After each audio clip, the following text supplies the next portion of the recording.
Hey, howdy, everybody. Good evening. Happy Friday night.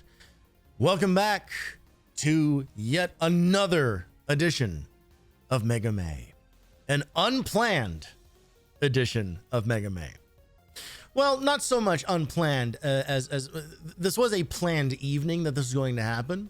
But the plan for what we were doing tonight absolutely was not supposed to be on the docket. Yet here we are.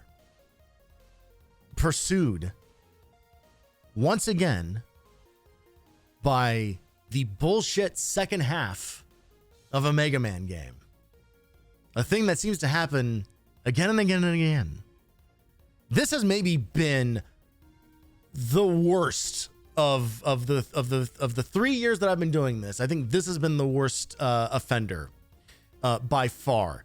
So many of these damn mobile games. I guess they are mobile games, but portable Mega Man games are really fucking hard and not always for the right reasons. Unfortunately, the latest one on that pile, Mega Man and Bass, is legitimately on my backlog. And I've already given up on Extreme 2. At least on stream, that's for sure. I can't go and just abandon every game as part of my themed month of streams. And I certainly can't abandon yet another game on the actual backlog itself. So we are locking in tonight, and we are finishing this stupid game. Now, some positives, some things. Did I not? I thought I had this muted. Okay. Oh, because it's on the wrong. You guys can't see this, and you don't care about this, but I have to mute my sound system when I'm streaming so that we don't get mic bleed on things. I could just turn it off altogether. I don't know why I don't. Just one of like the many things that I'm like weirdly hard-headed about and inefficient with. Just like my Mega Man gameplay. As I was saying, some positives. Number one, I've already played most of what we're going to be seeing tonight, so I know what to expect. Number two, for the things that I haven't played through yet, I just went ahead and fucking spoiled myself, so I know what's coming. So again, we know what to expect. Number three, I'm not going to be surprised in the same way that I was on the last stream, where I got to find out in real time exactly how this game is structured. So I'm going into it with kind of like a renewed headspace, a better sense of, okay, this is the rhythm, this is what we're going into, this is how to prepare properly for that. I'm not gonna. I've already confronted the reality of what Mega Man and Bass is like. So now it's just a matter of just getting through the rest of it. Now the negatives. Number one, it's still Mega Man and Bass. So I still have to deal with all of the bullshit that this game has on offer. The screen crunch being kind of the least of the problems, if I'm being honest, but they certainly do not help. Negative number two, and this is real, is some of my goddamn ongoing personal medical stuff starting to flare up again. So there is a very good chance that I will be in like legitimate pain as the stream goes on. Which honestly, appropriate, fully appropriate. Like why not? Let's make it a full body experience, you know? I popped a couple of Tylenol before stream starts, so hopefully those kick in before too long. But if you see me shifting around on my seat a lot, just know it's because my body is actively fighting me yet again. And I am doing my damnedest to get this taken care of. I'm actually, not to get like completely personal in the weeds about it, but this is stuff that I was trying to get taken care of back in fucking April. And my general doctor sent me to a specialist to get some stuff done, and I had such a negative experience with that specialist. I had such an unbelievably like uncomfortable interaction in just meeting the person. And they spoke to me, they spoke at me for all of like 3.5 minutes. That sounds like an exaggeration. I promise you it's not. It was 5 minutes at best, at fucking best, that I was in and out of that office before they wanted to sign me up for another thing and send me off to go do some other stuff. Ask me no questions, ask me nothing about any symptoms, ask me nothing whatsoever about why I was there in the first place. Just basically like looked at my sheet and said, all right, well, we're gonna send you to go do this thing anyway. Here's a sheet of paper with instructions and everything else like that, and here's, you know, what to prepare for and everything. And I kind of couldn't believe, I genuinely, I left the office kind of in disbelief that this had happened, that I was treated like so dismissively. And not that I expect like special treatment or anything, but I do expect some decent treatment. I do expect to at least be asked how I'm feeling. What brings you in today?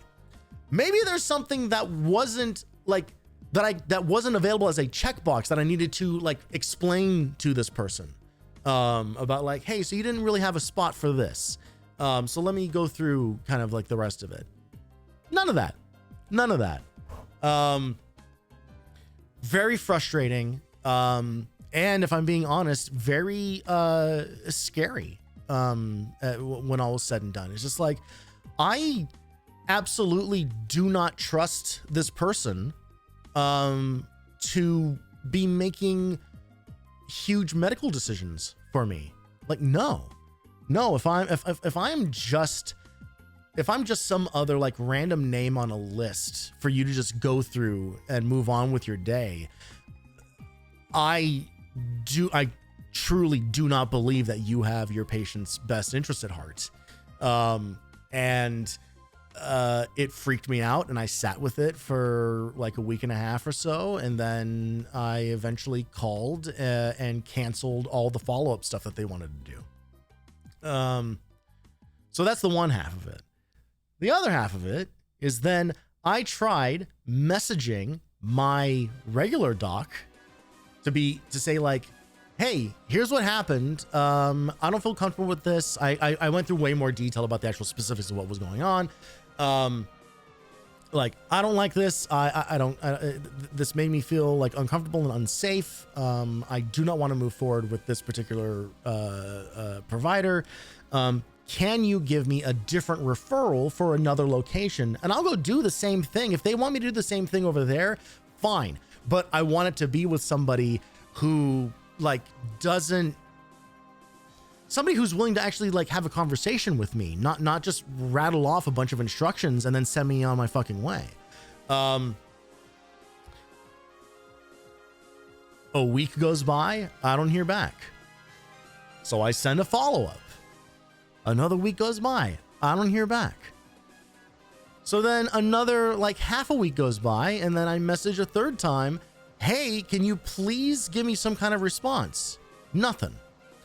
So then another week goes by, and so then I sent a message to like the general inbox for this for my doctor's regular location, and I get an automated reply saying, sorry that you are dealing with whatever.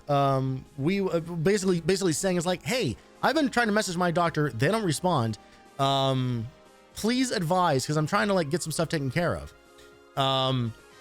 So I just get like an automated message. We'll be following up, and you'll hear back from your provider directly regarding this.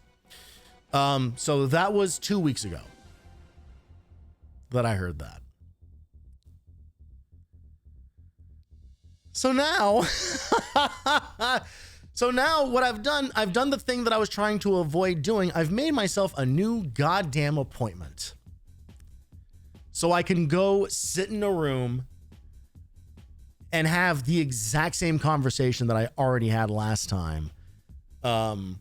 Because apparently no one checks the fucking messaging portal or whatever that they themselves have told me to make use of if I need anything.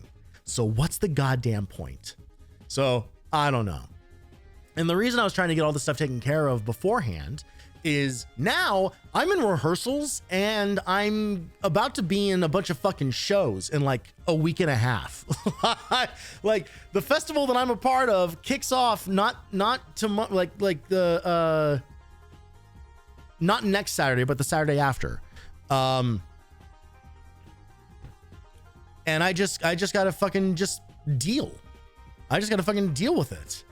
And it's a huge bummer. It really sucks. You know, I can do what I can to like mitigate stuff, and I can do what I can to, you know, stay semi-positive or whatever. But like when it gets bad, it gets fucking bad. And if I'm basically if I'm not home, like literally like at home, I can't take the steps to like treat my stuff properly. I just have to like tank it either at work or at rehearsal or whatever. And I don't want to be fucking doing that during performances. But here I am now with just fucking radio silence from everybody. And now I'm going to be in this kind of like fucked up timeline where it's like, okay, well, I need to see my fucking doctor to get this stuff taken care of and to also handle some other stuff that's going on. So some more like routine stuff that needs to get taken care of. So not only is now that a part of my life again, where I have to like navigate all these things, but now I need to like, anything that they do actually want to do beyond like, if God forbid I need work done, you know, if anything like that, you know, knock on wood, you know, if anything does happen, you know, where I need to like actually be kind of like, oh yeah, you know, we test came back and it'd probably be for the best if we took these steps or whatever. I now need to like delay that to fucking July.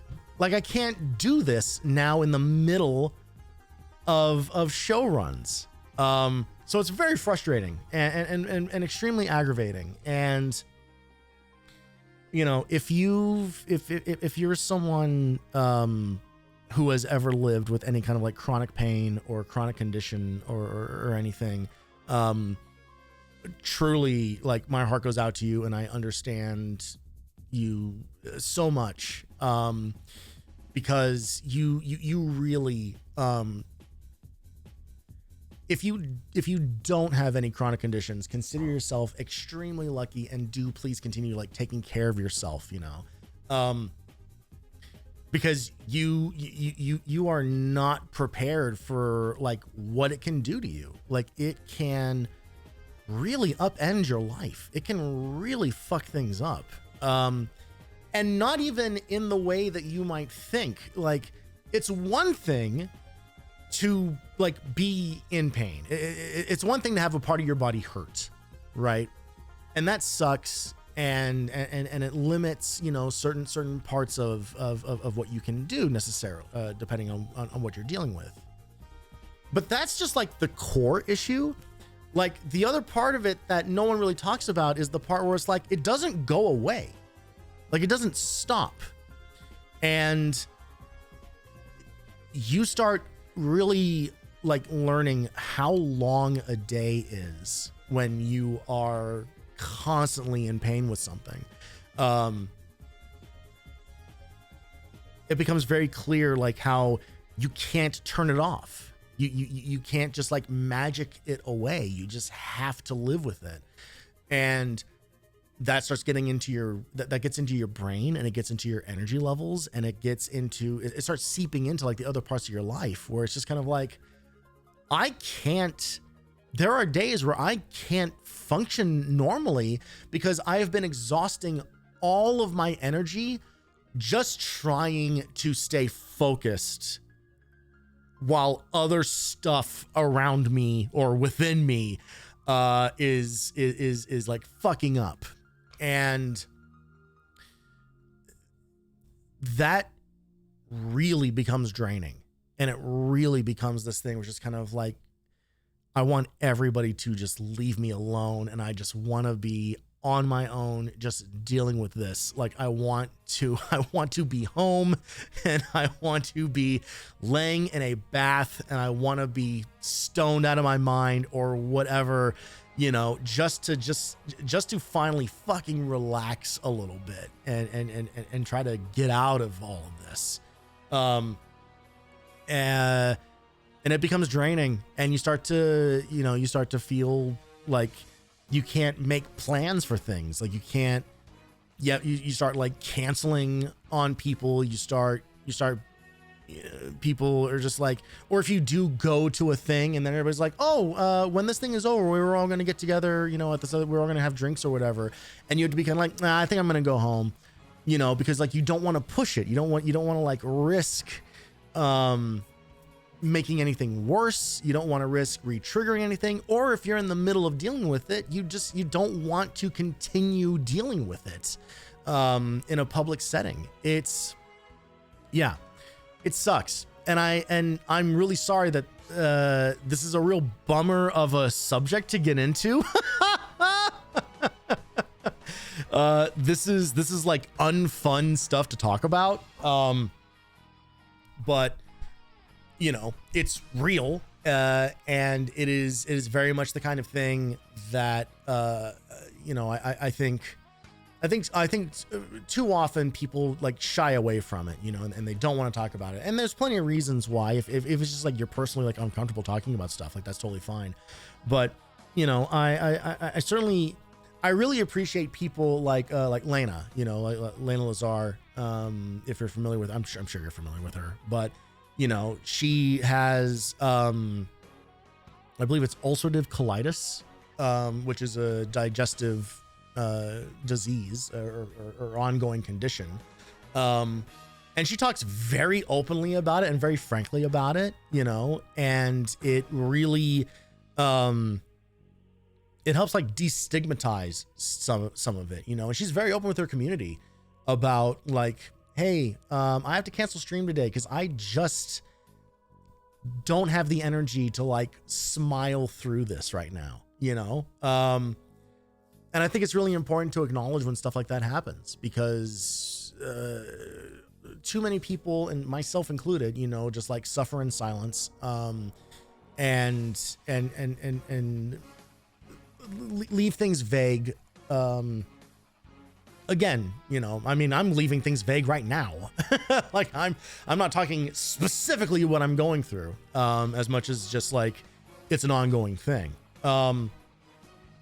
And it's very much the sort of thing that hearing other people talk about it and know that they are dealing with it, like it does help you feel a little less alone. It does help you feel like a little less lonely in your shit.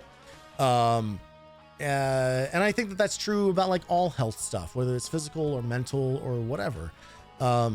You know, I think the more like open and honest people are about that kind of stuff, and the more willing people are to talk about these kinds of things, I do think far and away, like the better it is and the more people benefit from it. you know, because it takes it helps. Not only does it help you feel like less alone in what you're dealing with, but it also helps like take away some of the mystery, you know, like that's. And I'm super guilty of this. It's like if something starts going wrong, if I start feeling sick or whatever, my brain imagines 1,000 awful things that could possibly be going on. You know, I don't go full hypochondriac and assume that everything is going wrong, but it is very easy to start spiraling into, well, this is starting as this thing. Oh, but what if it's this? Oh, but what if it's this? Oh shit. What if, well, this could also be this thing, you know? And you start getting to the point where it's just kind of like, oh God, like you have like panic attacked your way into, all sorts of awful possibilities, and you can't stay there, you know. like you have to move through it. You have to move on. So all of this is to say that as much as I want to keep doing this stuff and everything, you know, like there are realities, and I hope that you know, nothing gets in the way of the immediate future. Thank you, Mr. Atari, for the follow. Welcome in. Well, welcome to the stream where I'm getting into the weeds about chronic health conditions. If anything, I am properly setting the stage for what tonight is going to be like. Because once again, we're heading into the back half of a Mega Man game that hates me. So why not just add up, just add up the fucking odds against me, you know? It's just, truly, it's one more thing to overcome. So let's not waste any more time yapping about it. Let's get into it so I can take my mind off of all of this and put my mind where it belongs, in the gutter that is Mega Man and Bass. And thus, we will say goodbye to the tunes. And hello once again to my own personal nightmare.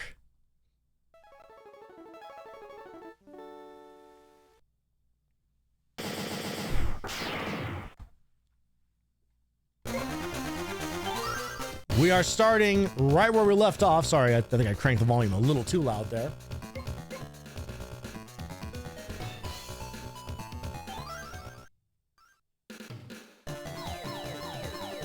All right. So, if you missed it, basically what happened is we got to the end of the game, or close to the end of the game. And then game overed.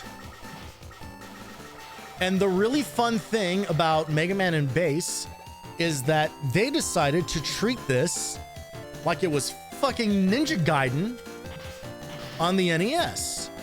In that, if you game over during the 3 fucking stages that make up the conclusion of this game, you start from the first stage in that series.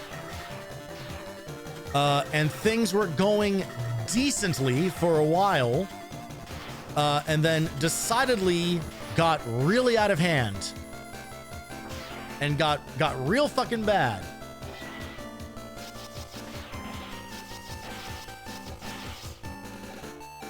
So where we are now is basically back at the start of that. But I remembered that I have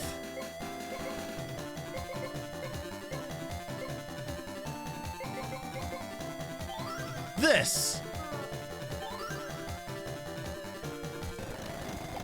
which lets me stand still and recover all of my health. So get used to this sound. Get used to the sound of Mega Man running at like 800 times speed, or 800% speed, I should say. Because they made a Mega Man game in 1998 that doesn't have fucking E-tanks in it.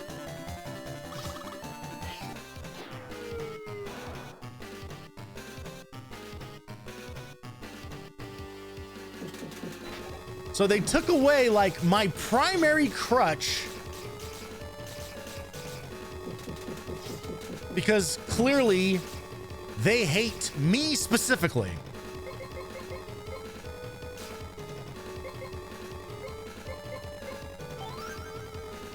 Also have to remember to use this, the energy saver.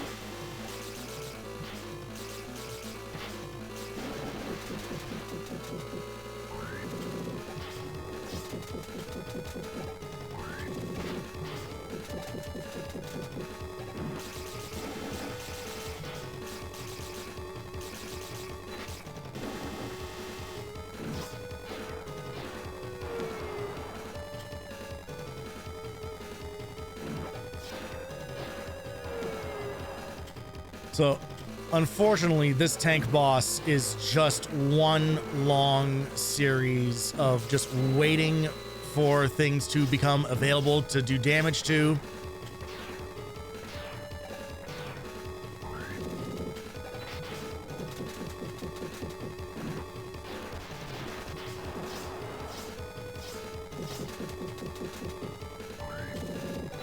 Ugh, for fuck's sake.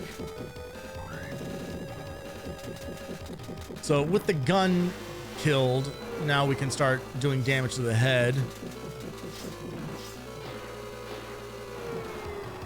Provided he lets me get back up there.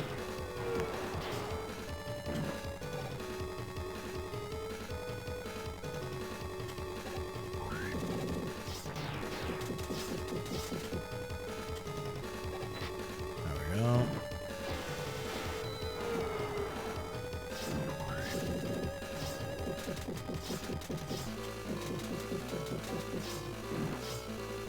You can destroy the tank treads to prevent it from doing the charge move, but since you basically spend the entire fight underneath this thing, it's not necessarily required. It can make it like slightly less annoying, but not by much. And really, if I can take out its ability to drop bombs, then I can do what I did before and just stand in place and let my health refill again.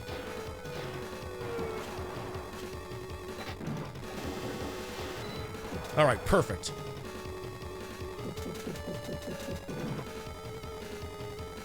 So literally all he can do now is just spawn these other little dudes. And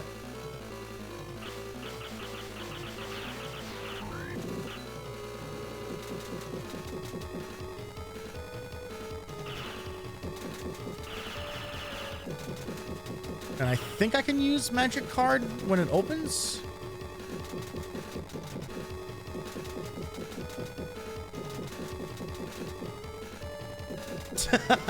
You gotta love, I love this. I love that it doesn't know like what to do with itself.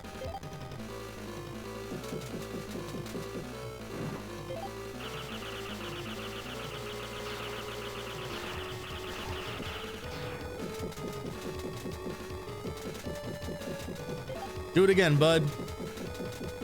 I guess I don't need to use the energy recovery. I guess I'm just doing it for like an abundance of safety. If for some reason I get a wild hair up my ass to try to like, yeah, because now that I'm out of that weapon, I'm a little limited in what I can do to this thing.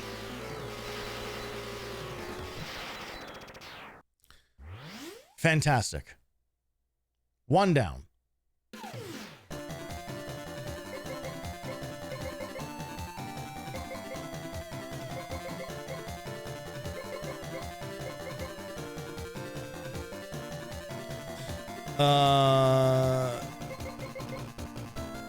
And by the way, like worth pointing out that so this still counts as just one stage.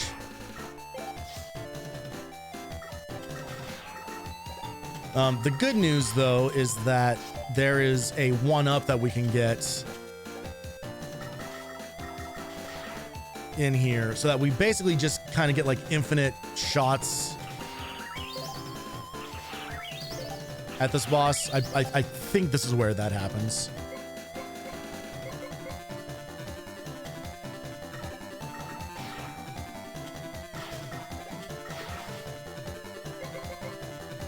Yep, it's that guy right there.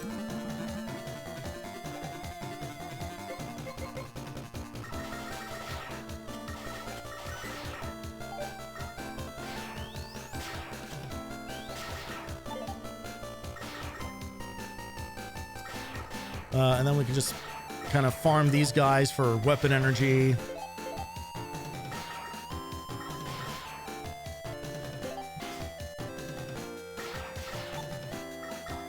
I do already have like the balancer.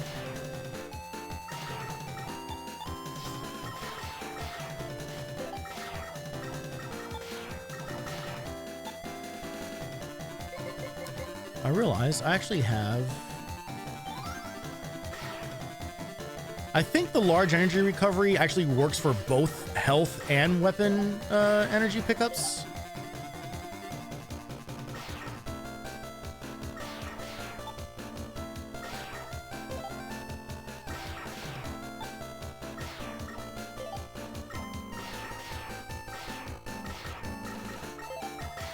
It's honestly, it is truly insane that this game does not have E-tanks in it. Like, literally every other Mega Man game does. And I don't know why this game thinks it's so goddamn special.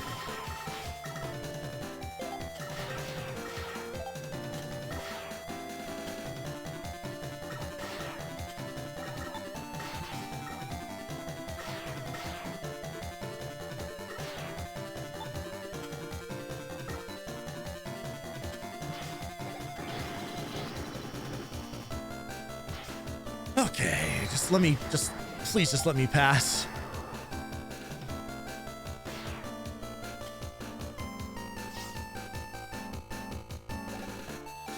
Okay, so here we go. Now we get auto scroller boss.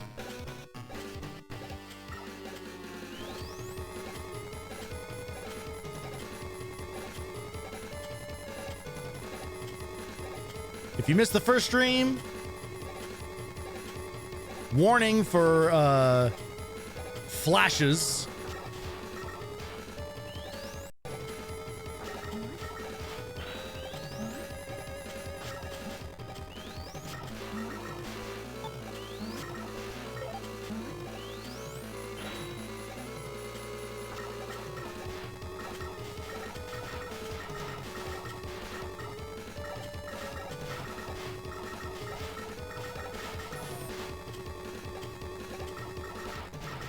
Yeah, so the good news is that this thing does not hit super hard.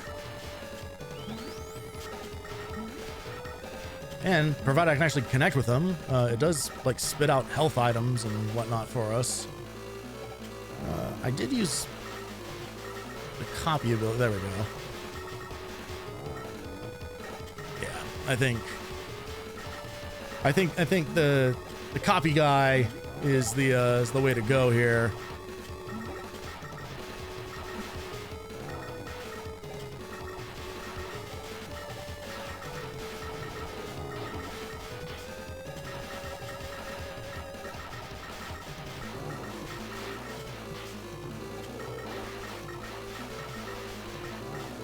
It's very fire and forget. Like it's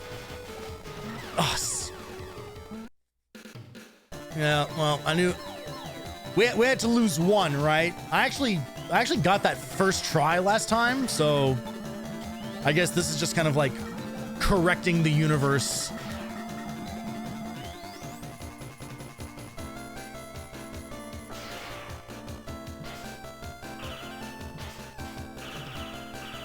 All right, cool. Well, I missed the 1-up because I forgot that that's where it was, and I had the wrong weapon selected.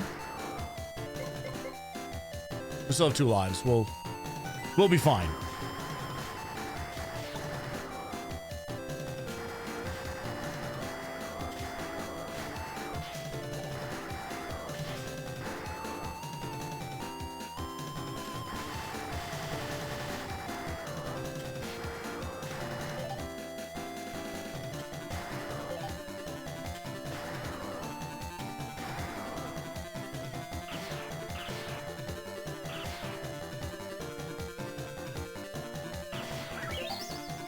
Do want to make sure that I farm enough to get full everything again.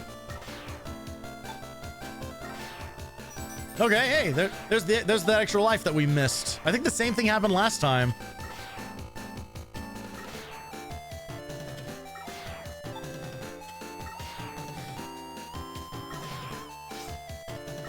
And I didn't, so this like, because this is like autosave data, so it's like, it's set kind of like where we left stream exactly from the same spot last time.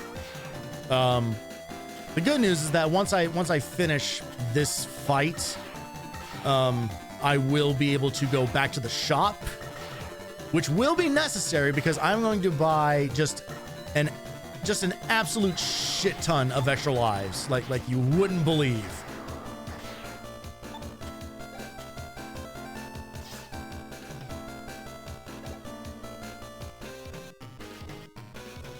We can try the remote bombs and see how that goes.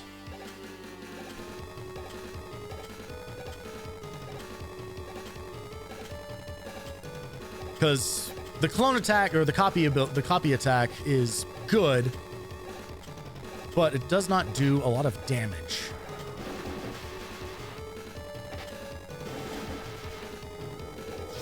Oh, shit. All right, that is the danger of the trade-off.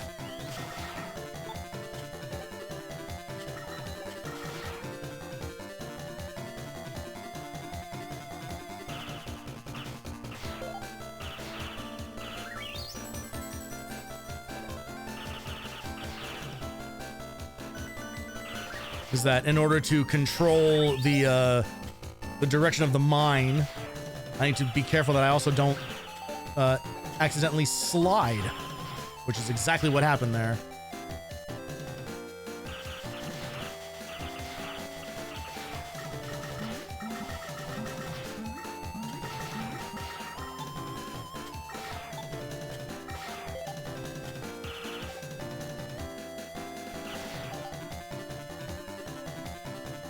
Hey, getting a few more screws, always a good thing. In any context.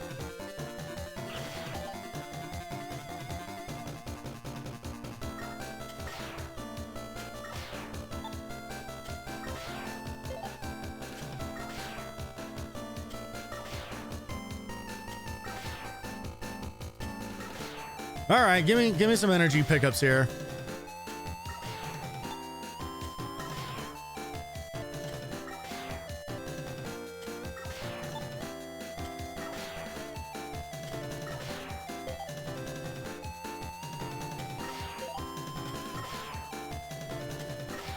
There we go. That should be, yep. All right, great.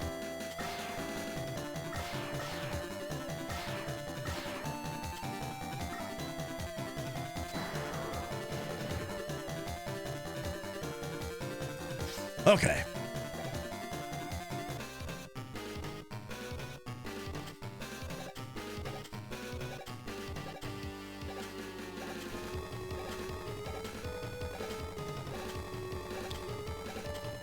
They really went out of their way to kind of make every one of the bosses in this game just as annoying as possible. Like it's actually kind of impressive.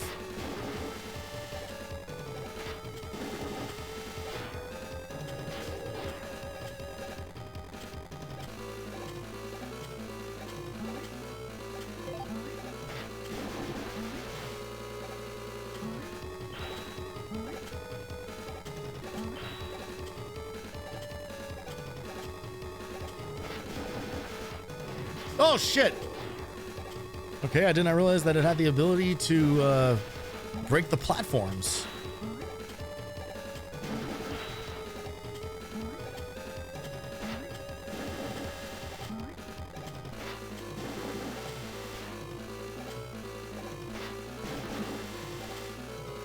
I would have loved to be able to pick that up.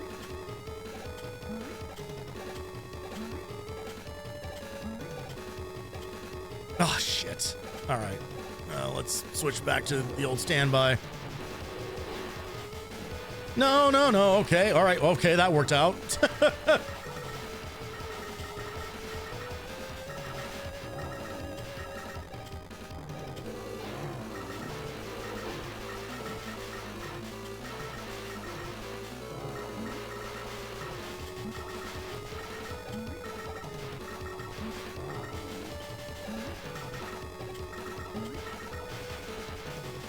Why give this thing so much health? Oh my god. I think the worst part of the fight is that it just takes fucking ages.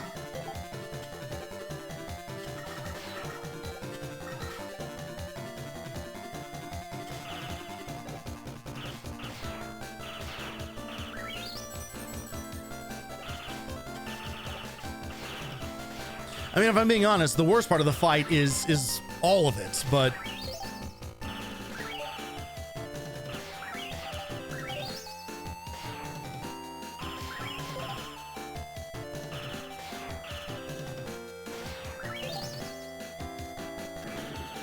just the fact that it just takes so fucking long to just live in that gauntlet.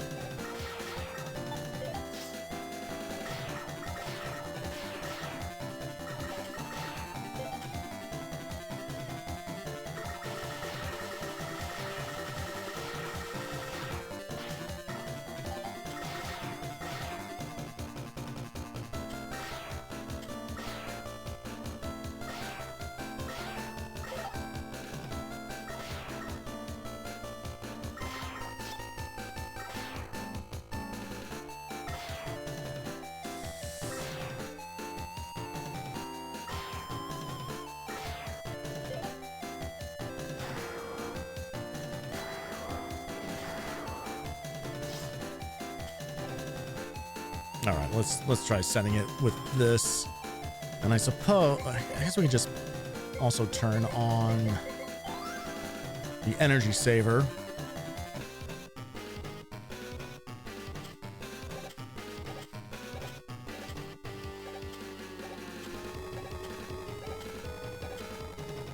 You know what? I'm gonna check. Like, does this thing have like a specific weakness? I don't think it does. Remote mines work best. Lightning bolts, even copy vision can be handy. Hit the dome on top. Yeah.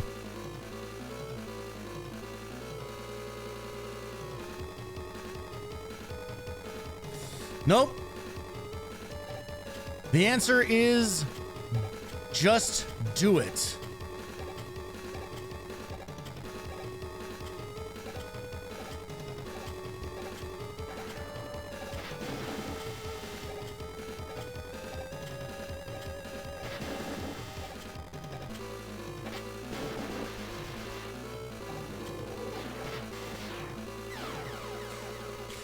Oh, man.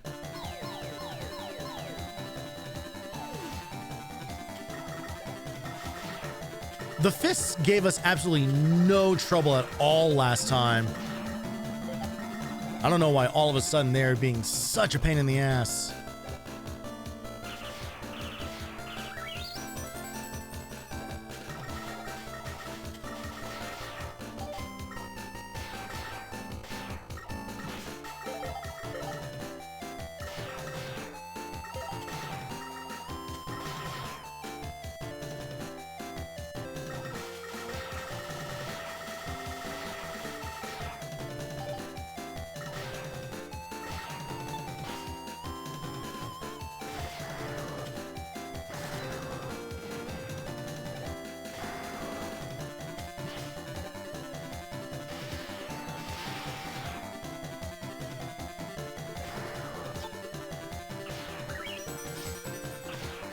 All right.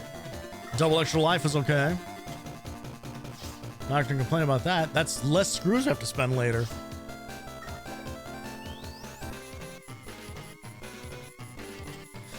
Maybe we just go Charge Buster, because then at least I can actually...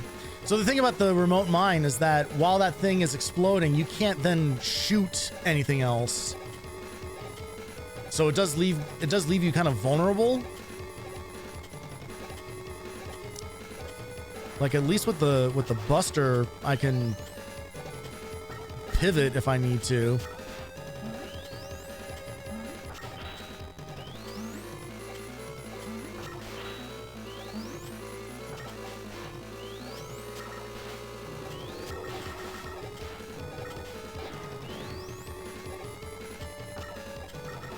So if I could get one of these shots to connect. Oh!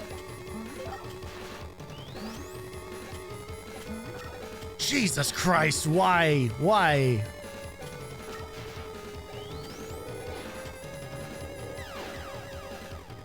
I don't think I landed a single hit on that thing.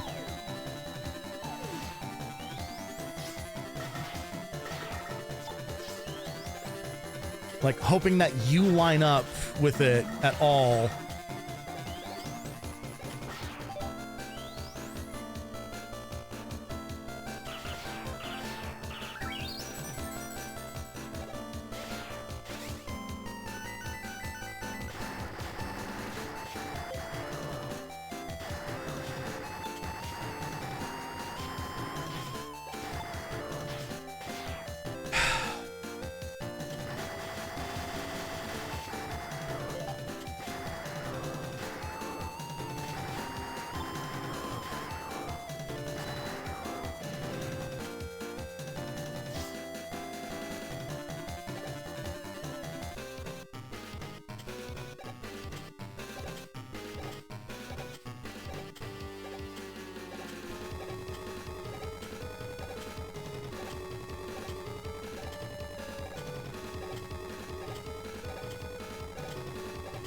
The 30-second long lead into this fight also does not help.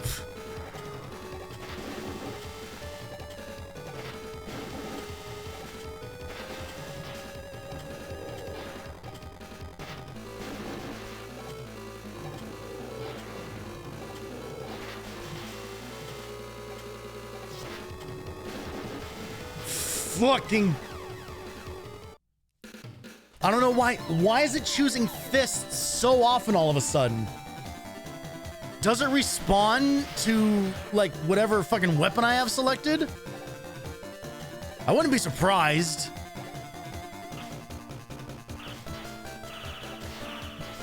There's always some weird programming bullshit in all of these games where it's just kind of like, oh, did you know that if you had this specific thing selected, it actually changes something in the game's code? Because for whatever reason, like, these two values are linked together.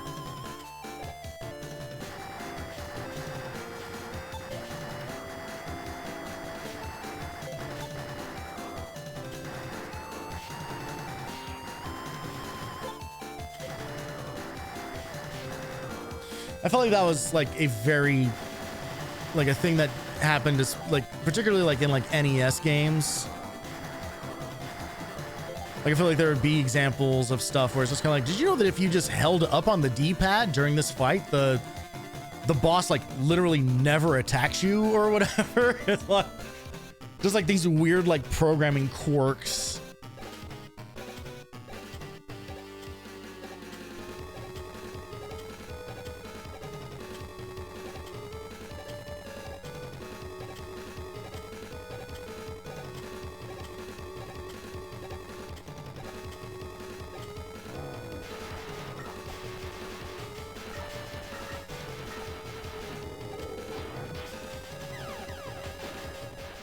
Jesus Christ.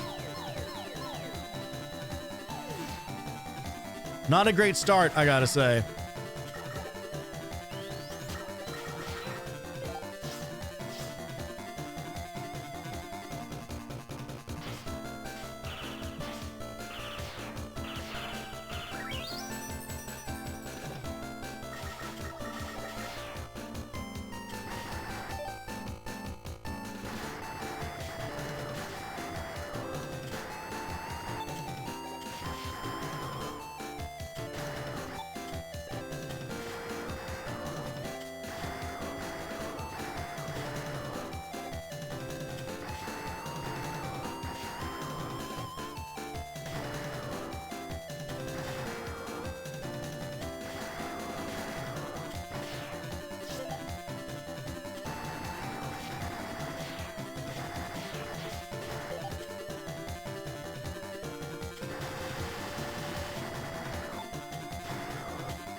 Just sitting here thinking just how nice this burner weapon is, but I don't think I can get close enough to this thing to be effectively within range. I'll give it a shot.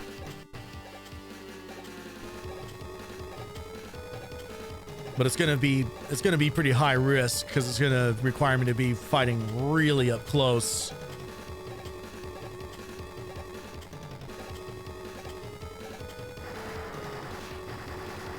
Yeah, I literally can't reach it.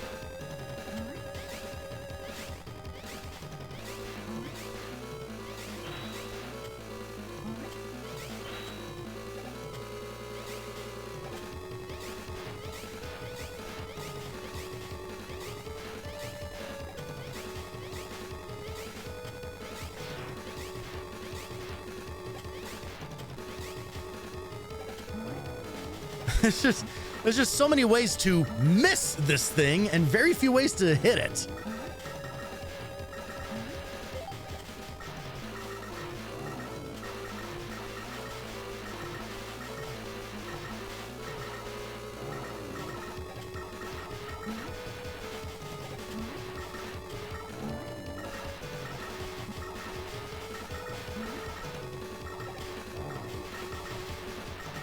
See, now, no fists at all. Like, it's so weird.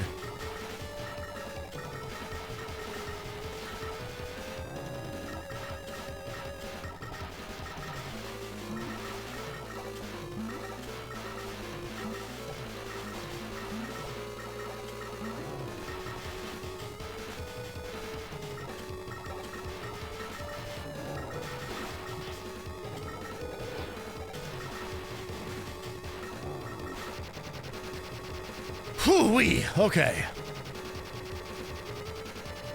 Now all I gotta do is just survive the last handful of jumps here. This does eventually end, I promise. Okay.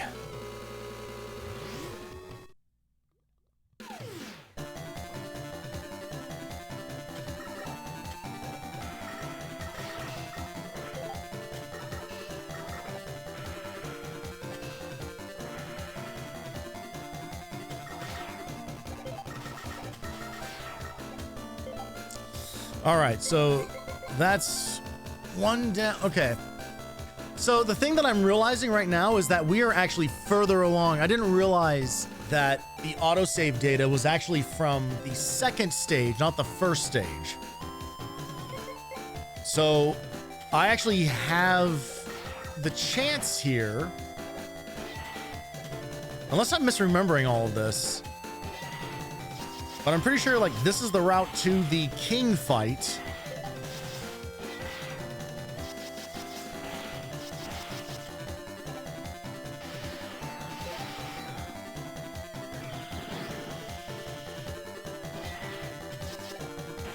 Oh, god damn it.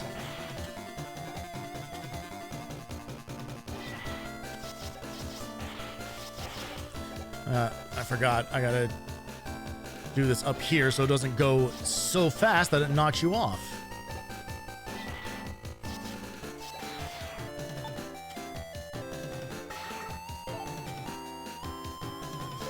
Yeah, this is the king fight. Okay, well, shit.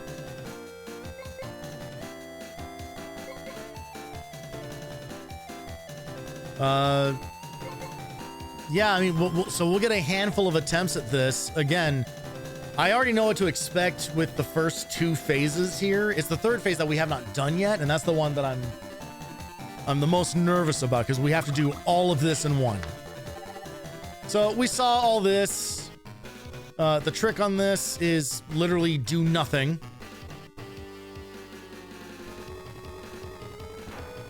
And then down, down, up, down, up.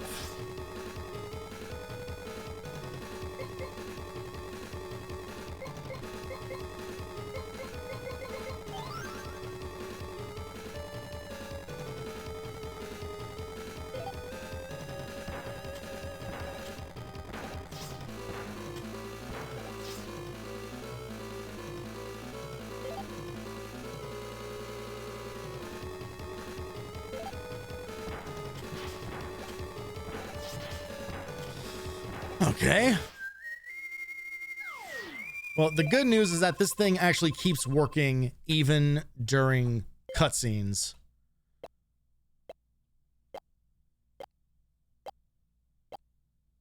Which, again, hilarious.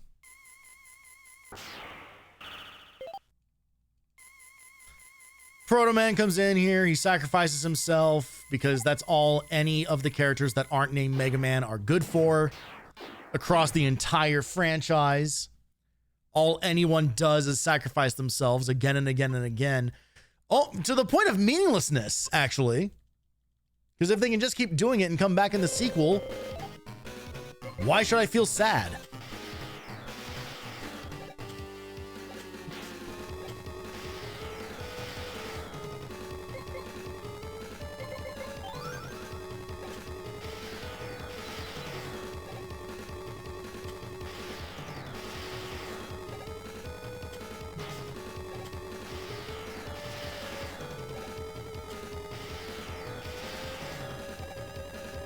So yeah, this gave me so much trouble last time, and the trick is actually just jump in the air to do the attack. He'll always dash afterwards. Make sure I have that equipped because there's going to be another cutscene here.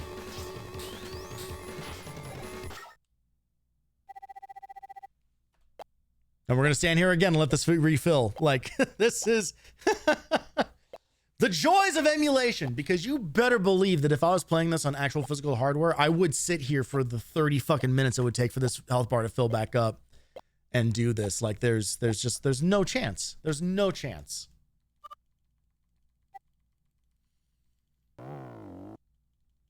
So King rescues Proto Man because he's a robot. So he has to still be nice to robots, apparently.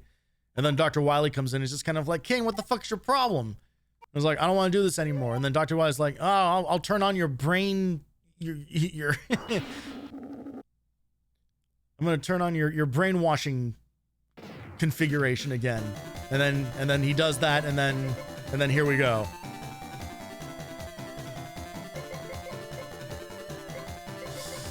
All right, so we're going to switch to super armor to try to make this a little more survivable than usual.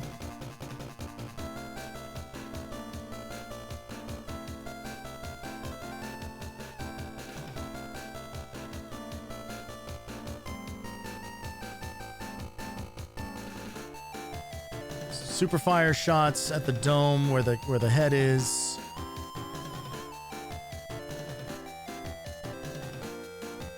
You can divert the small circular homing shots with the copy vision.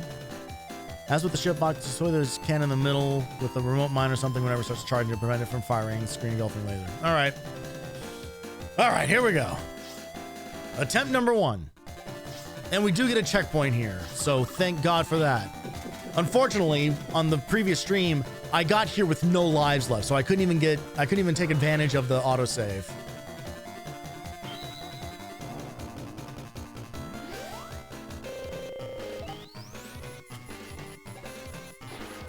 So there's like exactly like 1 point. Okay, so there we go. So we've got the jump.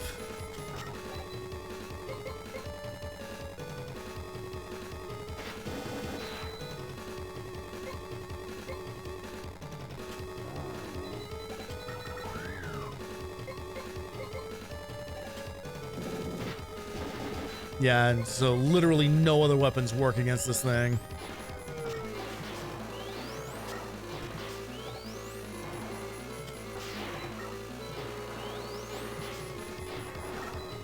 Shit. Man, the super armor doesn't really do a hell of a lot here. You still die pretty fucking quick.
shit.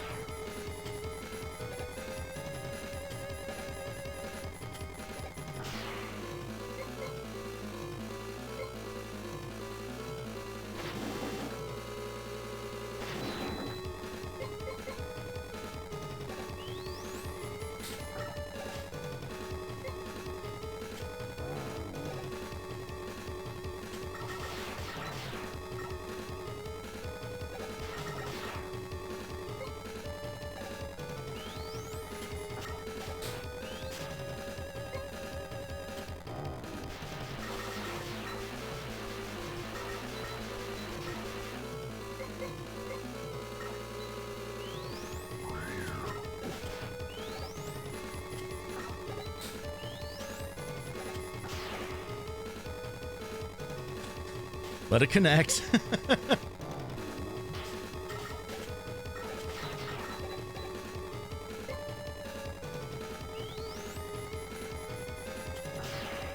Oh. Oh, man.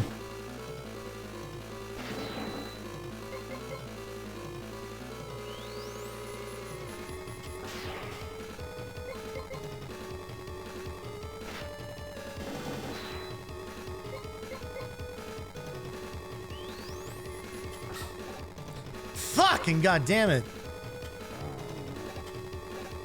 As always, it's the whiffs that feel the worst.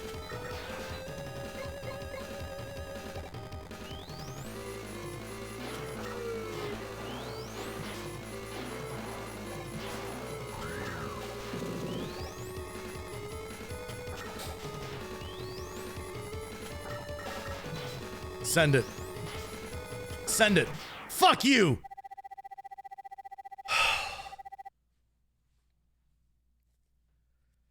Okay. You should leave this place now. This place could explode at any moment. King, you must come with me. Of course, I'll leave this place too. But only after you go first. No, you go. No, you go. No, you hang up. No, you hang up.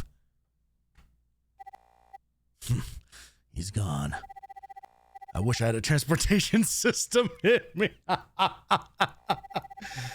Goodbye, Mega Man. Don't let other robots suffer my sad fate. I'm counting on you. So just ripped it just right out of the same. He's just a worse general. Literally, just worse general from X4. All right. We're at the end of the fucking game. Straight up. This is it. There's still a lot to do.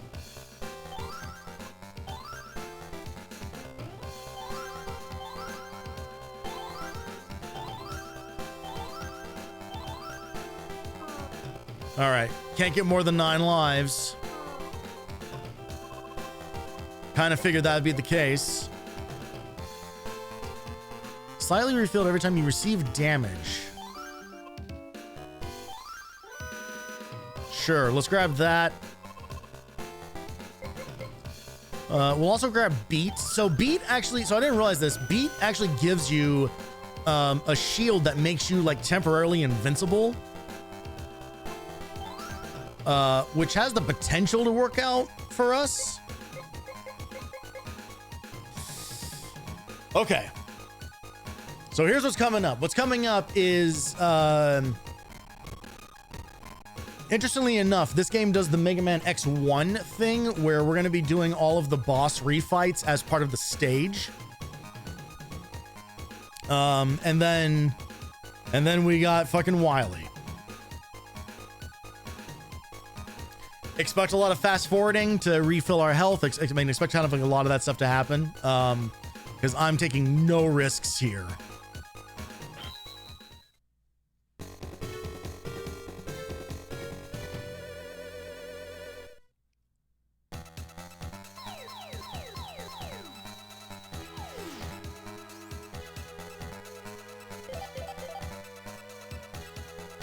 Not enough to fill up everything. I should have equipped the super recover. Shit.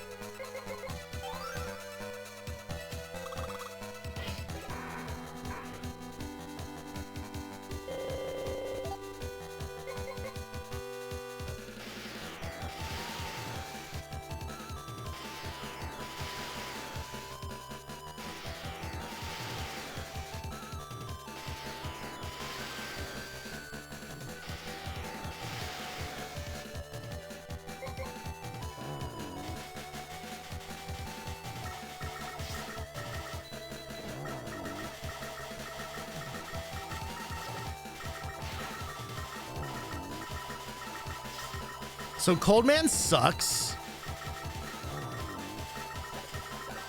He basically can't do anything, really.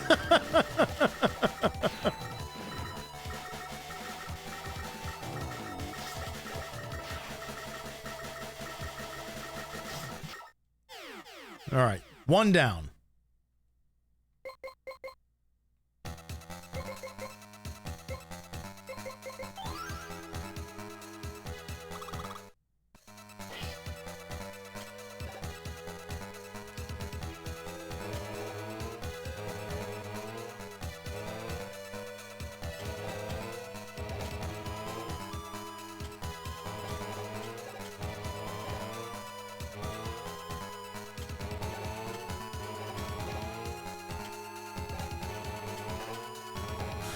Wow, so the second pattern is actually a joke pattern.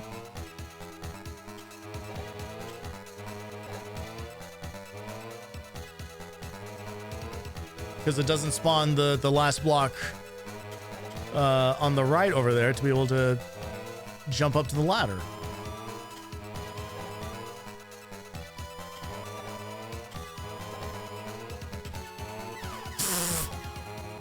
Awesome.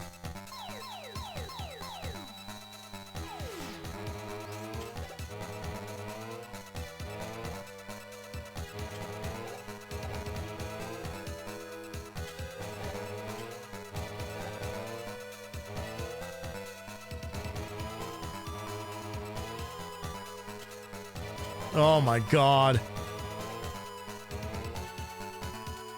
They even made these like some of like the most annoying versions across any of these fucking games.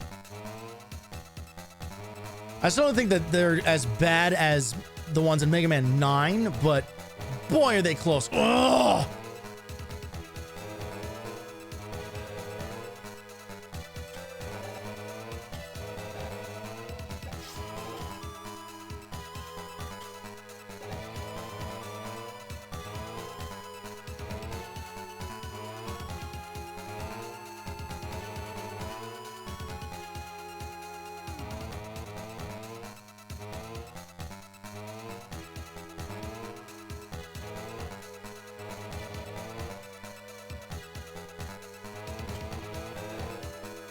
Oh.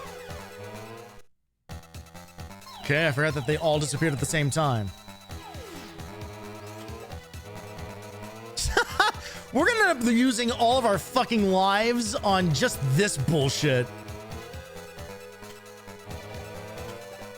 Gotta wait for the pattern again. Here we go. Everyone get fucking comfy. Jesus.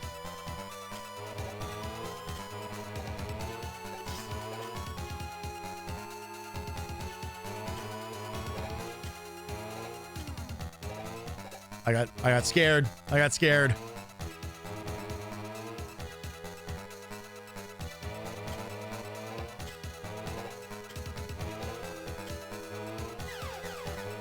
Okay.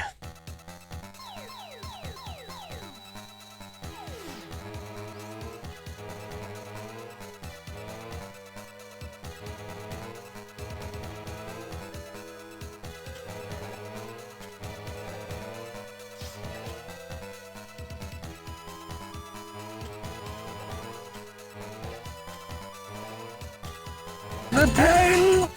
Thank you for that. How fucking dare you?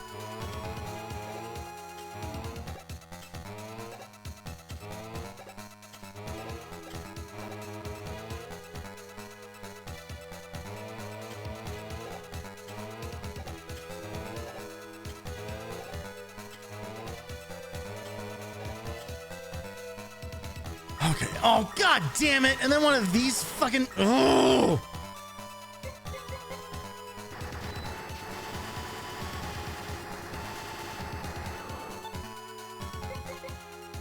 The graphics are indeed advanced. They're Game Boy advanced even. All right. Who's next? Astro Man.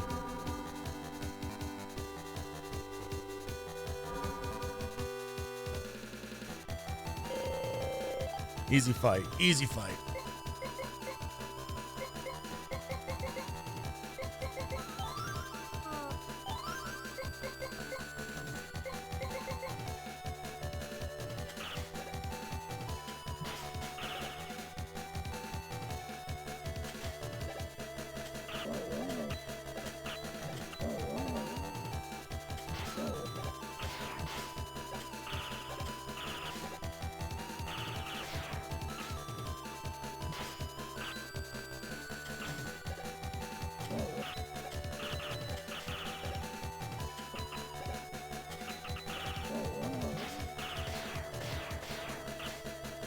It is crazy that they've actually managed to make him more difficult than he is in 8.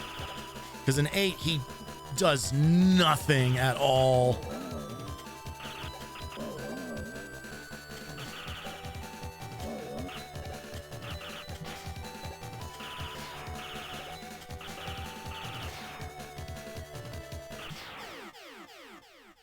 All right.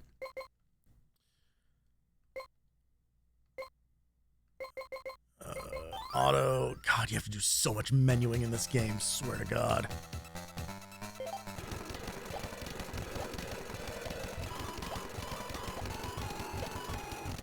We all having fun? We all enjoying ourselves? Just sitting and waiting for things? Thank your lucky stars that I'm an emulator streamer, because imagine if I was on real hardware.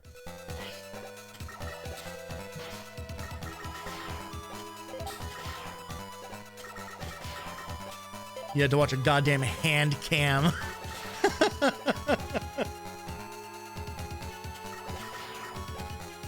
All right, good. We can use this to restock everything.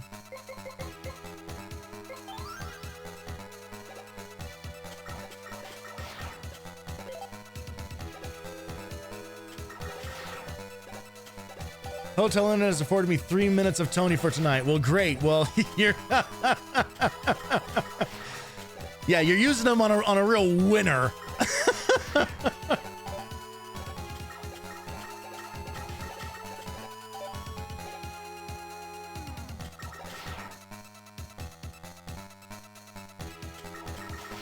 I'm gonna have to ride ice across this, and I have no idea what the hell is on the other end of the screen.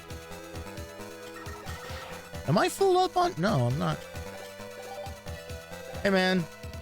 The bolts are nice, but I literally cannot go back to the shop between now and the end of the game, so... Yeah. I mean, truly. Truly. Like, I've already been, like, I think quieter than most streams, because this is... Boy, is tonight like a means to an end, man. Tonight is about getting shit done. There is a reality where I managed to get through all of this relatively quickly and decide to fire up Powered Up on the PSP as well and just try to get a head start on that. But it's really going to be dependent on how this run through these stages goes. Okay, this should be enough to get us through everything. Here we go. Okay. We'll just hang out here for a minute.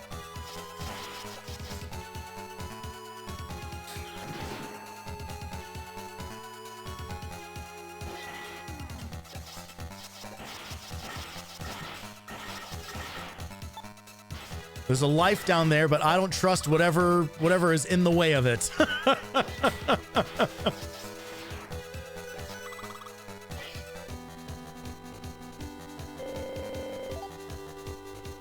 All right, Dynamo Man, what the fuck were you weak to?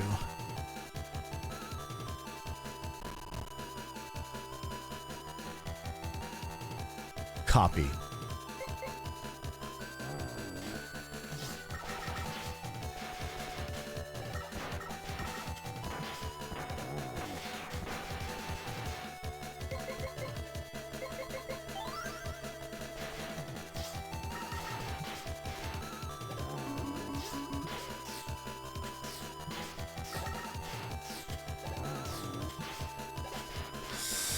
I think I'm going to lose this fight. Okay, yeah, well. Confirmation when needed.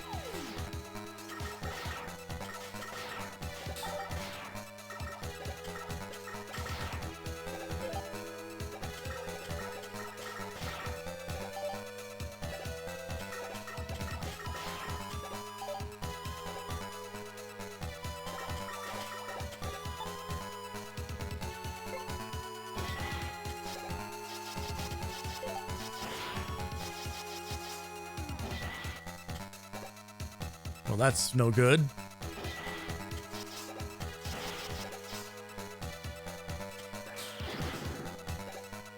See, like, God, the fact that you can't see the bottom of the screen here. Let's.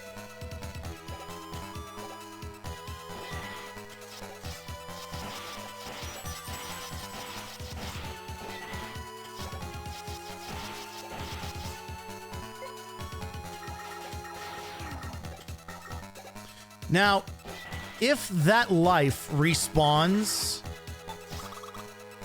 then we're actually, that would actually be amazing.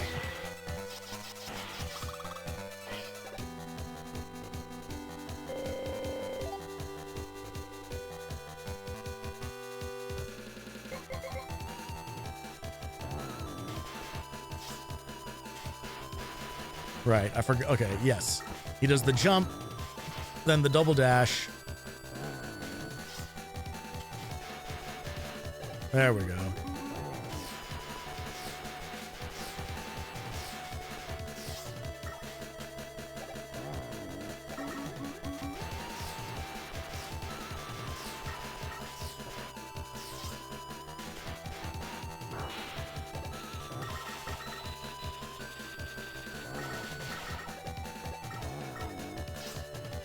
Very important to cancel the copy shot.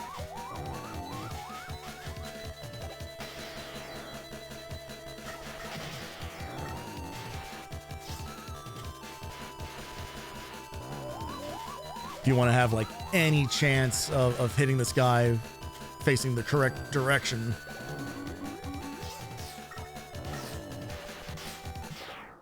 All right. Generally painless on that one. I think that actually went better than when I fought him like initially, like in the just in his regular stage.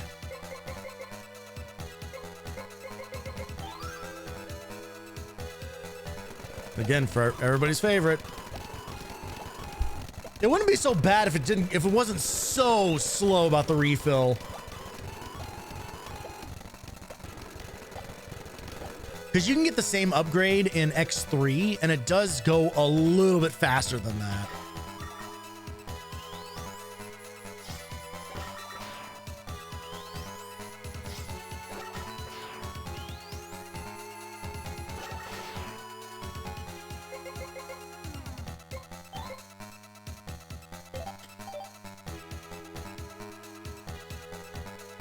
I'm assuming Pirate Man is probably next, given the water. I don't remember. Yeah, it is. Yeah, surprisingly enough, the fire weapon is what hurts him.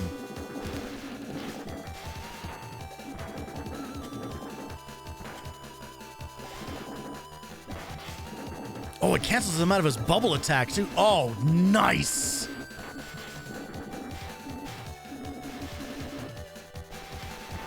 Oh, get fucked, Pirate Man.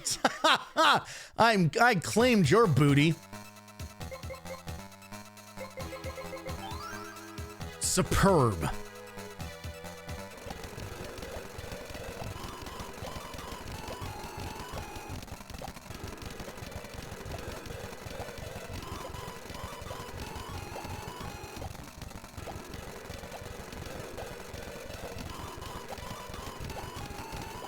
The idea of playing this on an actual Game Boy Advance and just holding it steady for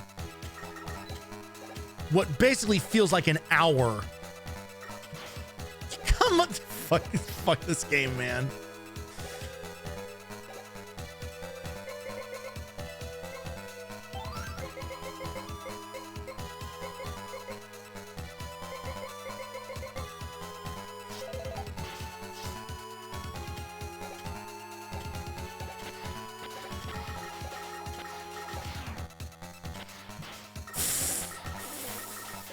Fuck-ass penguin.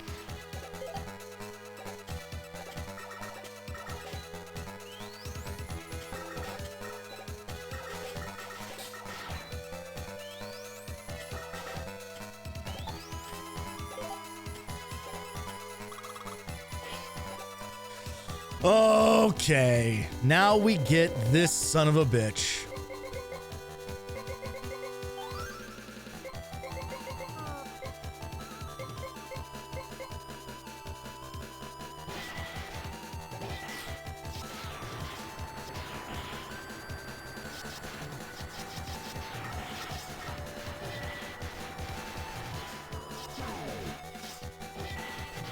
Gotta make sure he's on screen when he hits the spikes, otherwise you do not get the bonus damage.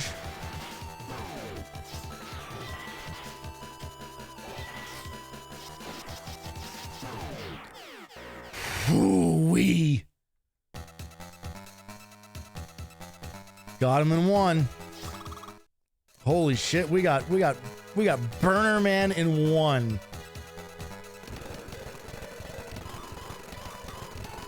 Extremely close call.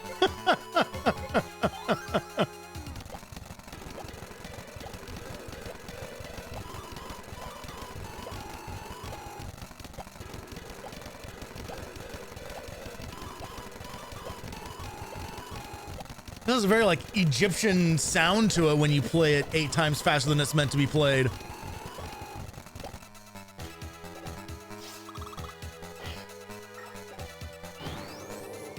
Oh, this fucking thing.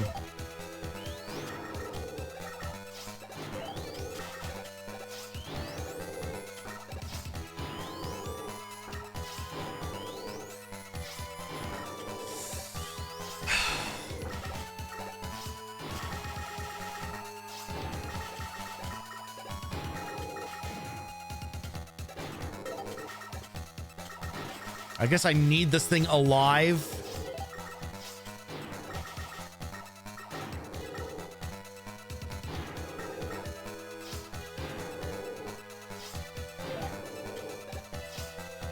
That's kind of an interesting setup for a bit. It's kind of like, actually, you need to keep this thing rocking, otherwise you're not going to be able to get to the end of the room.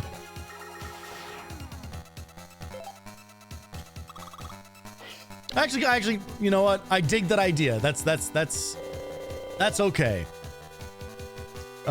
Magic Man sucks.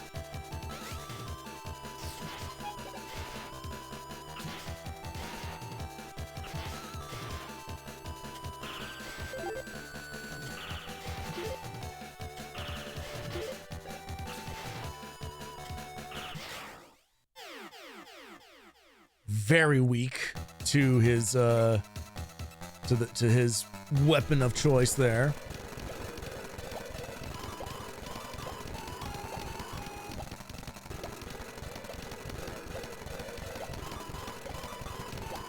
And if the game just gave us E-tanks, if it just simply gave us E-tanks, I wouldn't have to do this between every fight, but my hands are tied.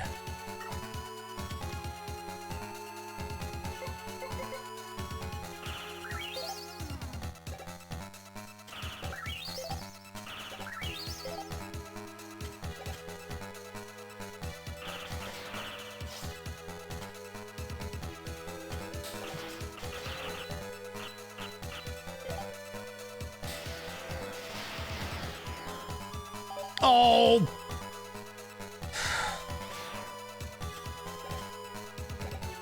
Yeah, good. Yeah, the perfect mechanic to bring back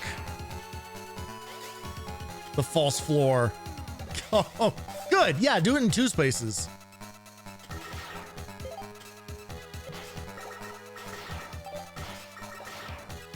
Honestly, I should be using these guys to get my weapon energy back.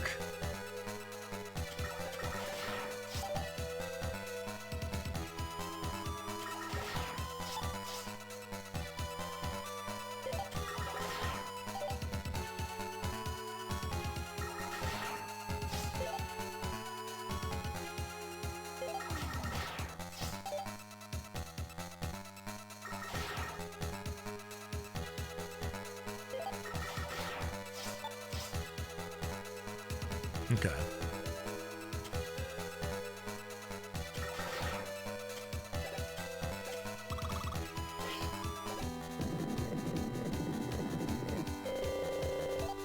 Ground Man, one of the only good fights in this game.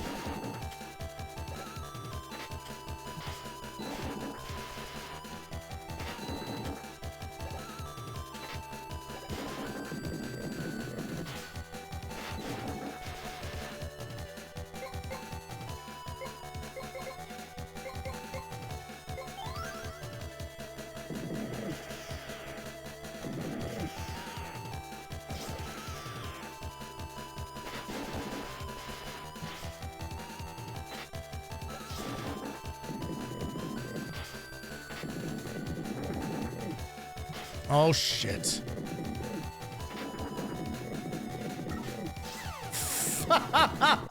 Son of a bitch.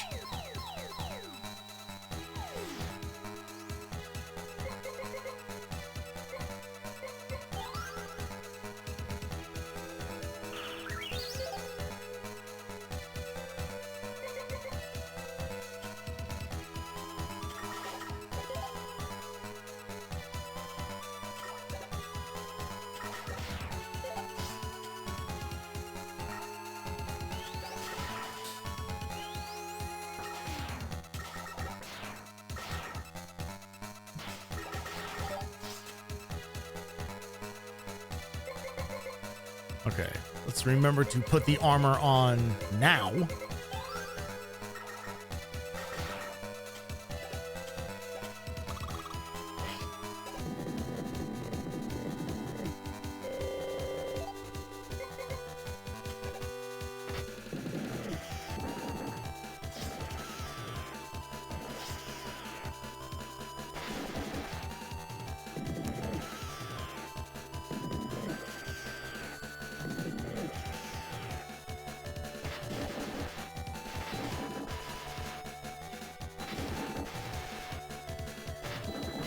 Damn. Ugh. It's the little hop. It's the little fucking hop.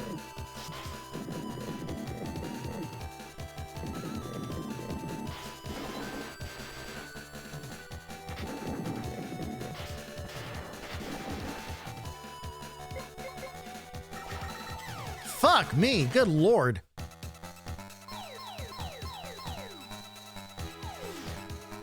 Okay, we can't have this run fall apart on fucking Groundman of all people.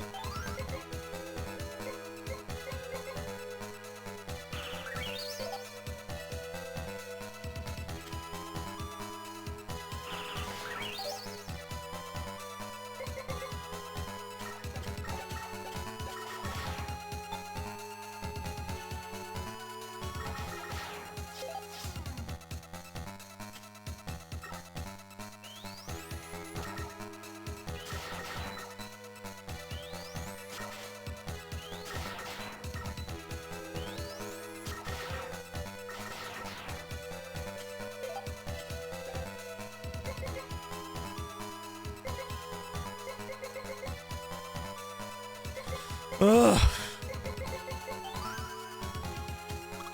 So much menu navigation. God.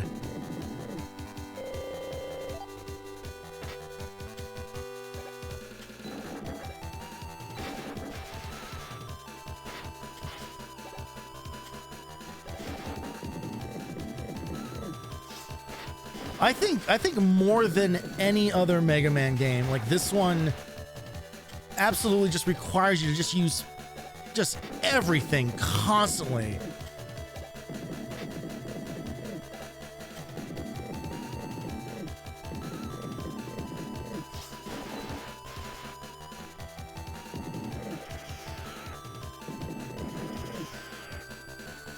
Which, like, in one way, like, makes it like a good Mega Man game, right? Because so often you spend most Mega Man games playing Buster only, and then you only ever switch to the special weapons when you're doing the boss fights. And I've said before, like, these games are at their best when they build the like the full experience around utilizing all the weapons, right? But in this case, like, you are constantly having to like swap between like special parts and like, and especially during like that tank fight of just like swapping between like the copy ability and then like regular Buster and then the remote mines and like technically you, I guess if you get good enough at the game, you don't have to do any of that.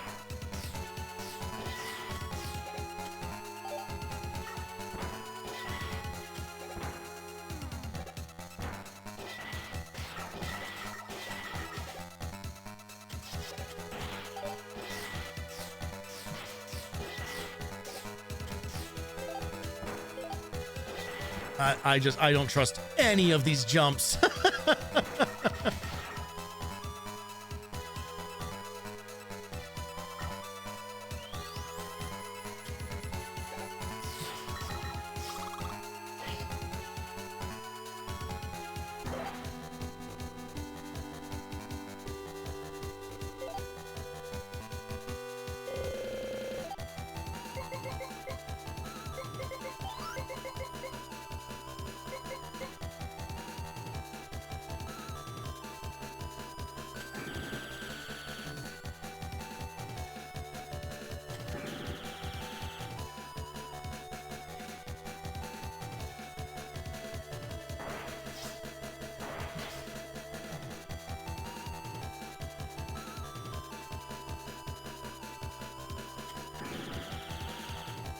Just need to just drop down. There we go. One more ought to do it.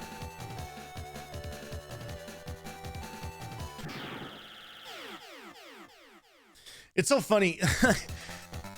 Astro Man gets an upgrade in this game, and Tengu Man gets absolutely just ruined. They do him no favors at all.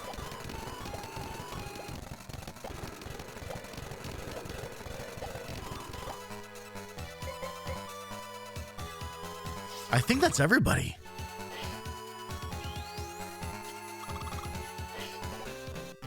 Fuck, we're going right into it.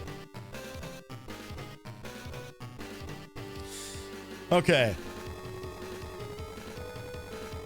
Try remote mines or just super shot Wily's face. If you're quick enough, you don't have to worry about dodging much. Keep jumping for best results. Mega Man can slide under Wily's charge. Base has a double jumper. Okay.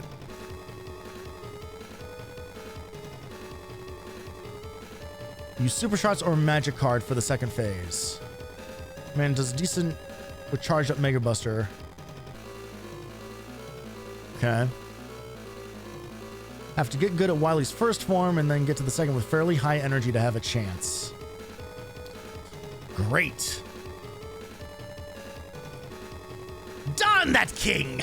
I told him not to speak on it. How dare he disobey his maker? It is a good thing that Mega Man took care of him for me. And now I have regained control of my laboratory castle. I couldn't decide on which one it is. Laboratory castle, call it both. Time to get back to my plan of world domination again. But for this motherfucker monologues to himself. But first, I will personally eliminate Mega Man. Are you ready to be eliminated, Mega Man? Oh, so he was talking to us? Are you on the phone right now? What is going on? He's not even in the room. The speech bubble wasn't pointing in the right direction for that. Oh, fucking whatever. Okay.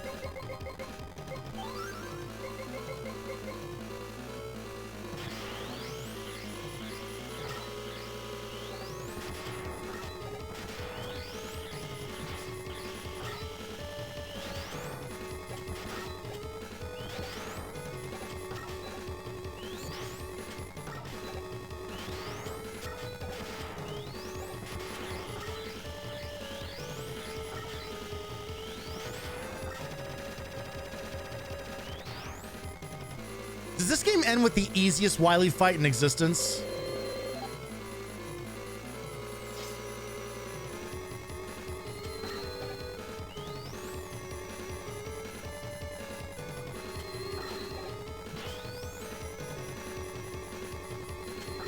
Oh, god damn it.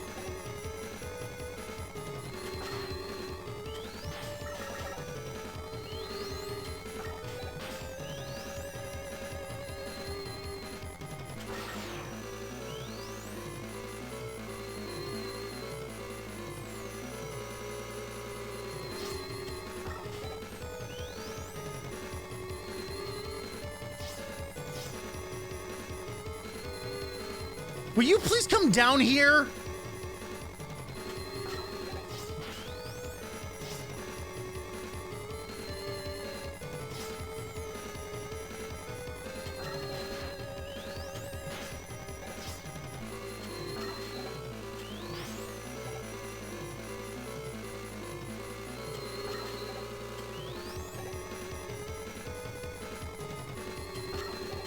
No! Come on!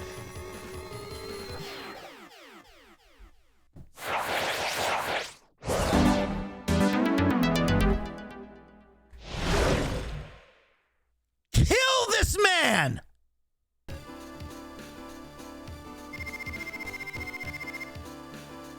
Mega Man, welcome home! Chirp, chirp! Woof, woof! Yiff, yiff! You are so amazing, Mega Man! Good work, Mega Man! Huh? What's troubling you? You don't look happy. Yeah, Mega Man's not allowed to feel happiness.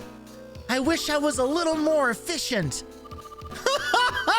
Then I could have saved King. Don't let it get you down. Why don't you show him that Why don't you show him that? Roll? What? Oh, here!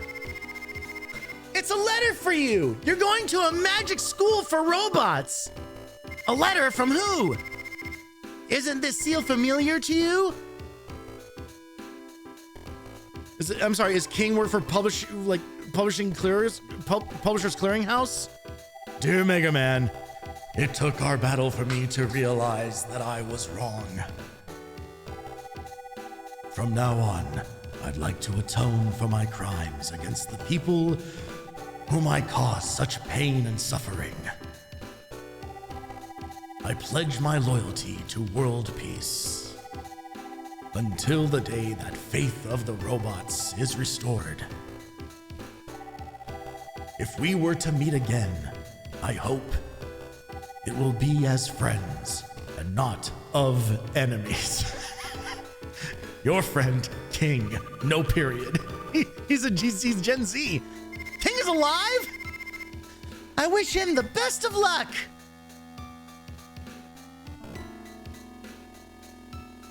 The end. CD's nuts.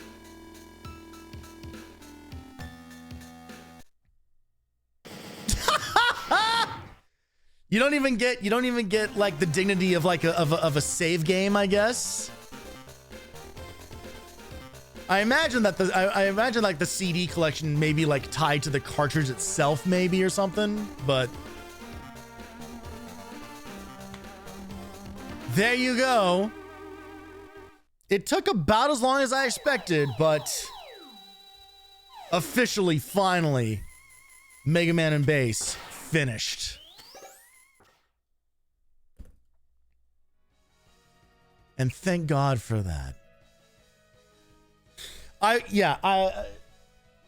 Coming back to this a couple days later was clearly like the key to all of that. Like by the time I reached that part of the game, I was already like just like so like tired and you know, the rest of the game had already been challenging, that by the time you get there, it's just kind of like, hey, fuck you, do this all in one go. It was just kind of like, I don't have this in me right now.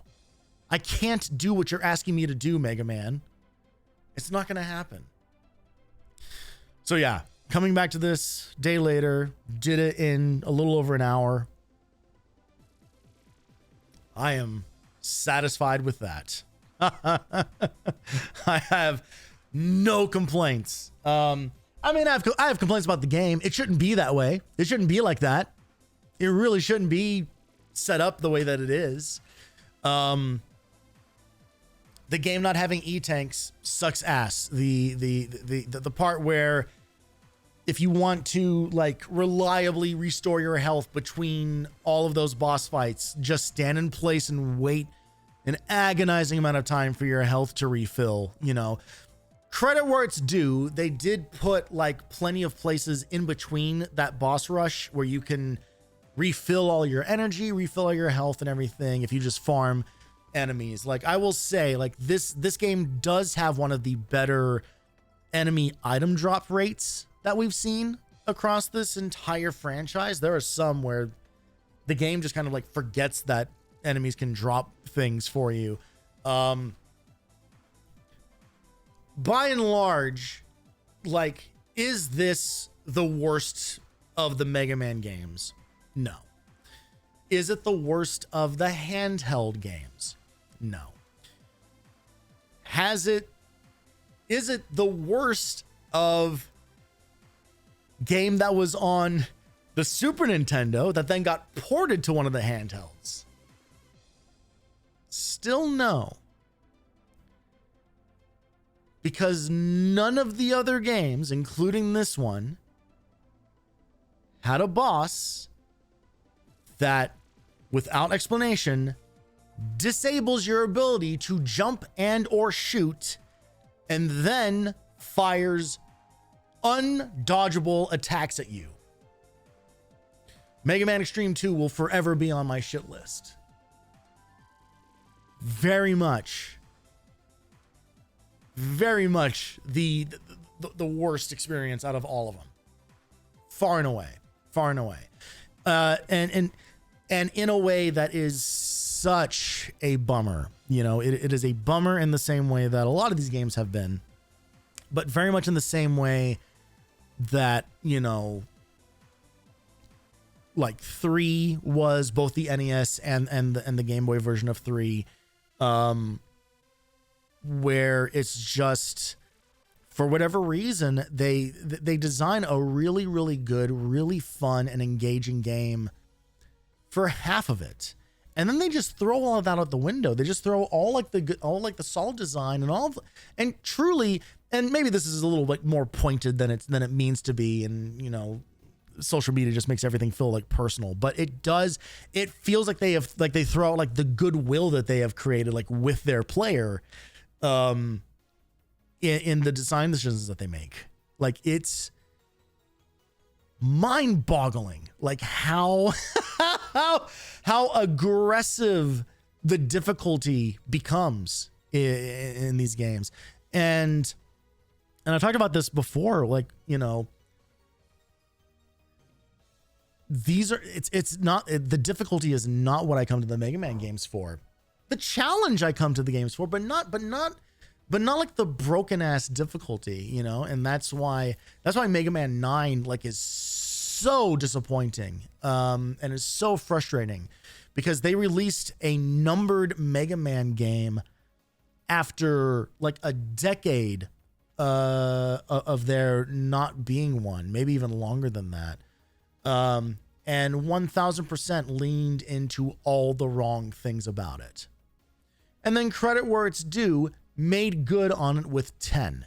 10 still has some bullshit in it, but it is way more like enjoyable, like overall, like as a complete package. 10's much better. But 9 just foundationally did not understand like why people like the Mega Man games, you know? And it could be that I'm in the minority here. I don't know. Like, you know, like I mentioned before, like there are people who say that like original 3 on the NES, like is their favorite of the series. And sure, on an objective level, they're absolutely wrong. But subjectively, like maybe there is something about the game's like brutal difficulty that like appeals to them, you know? Like there are certainly people for whom that is the appeal of certain games, you know? Like there are people who really enjoy that kind of like aggressive difficulty and want to just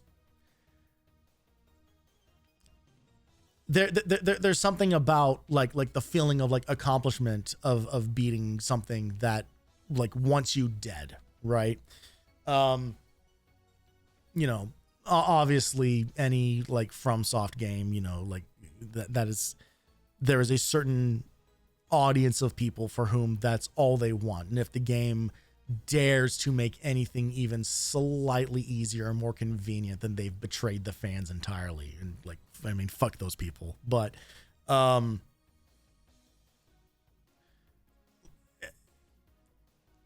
I will say, like, it's a thing that I experience as well, you know, like some of the games that I've beaten on this channel, a handful of them, all they have is their difficulty. All they have is how bullshit their design is.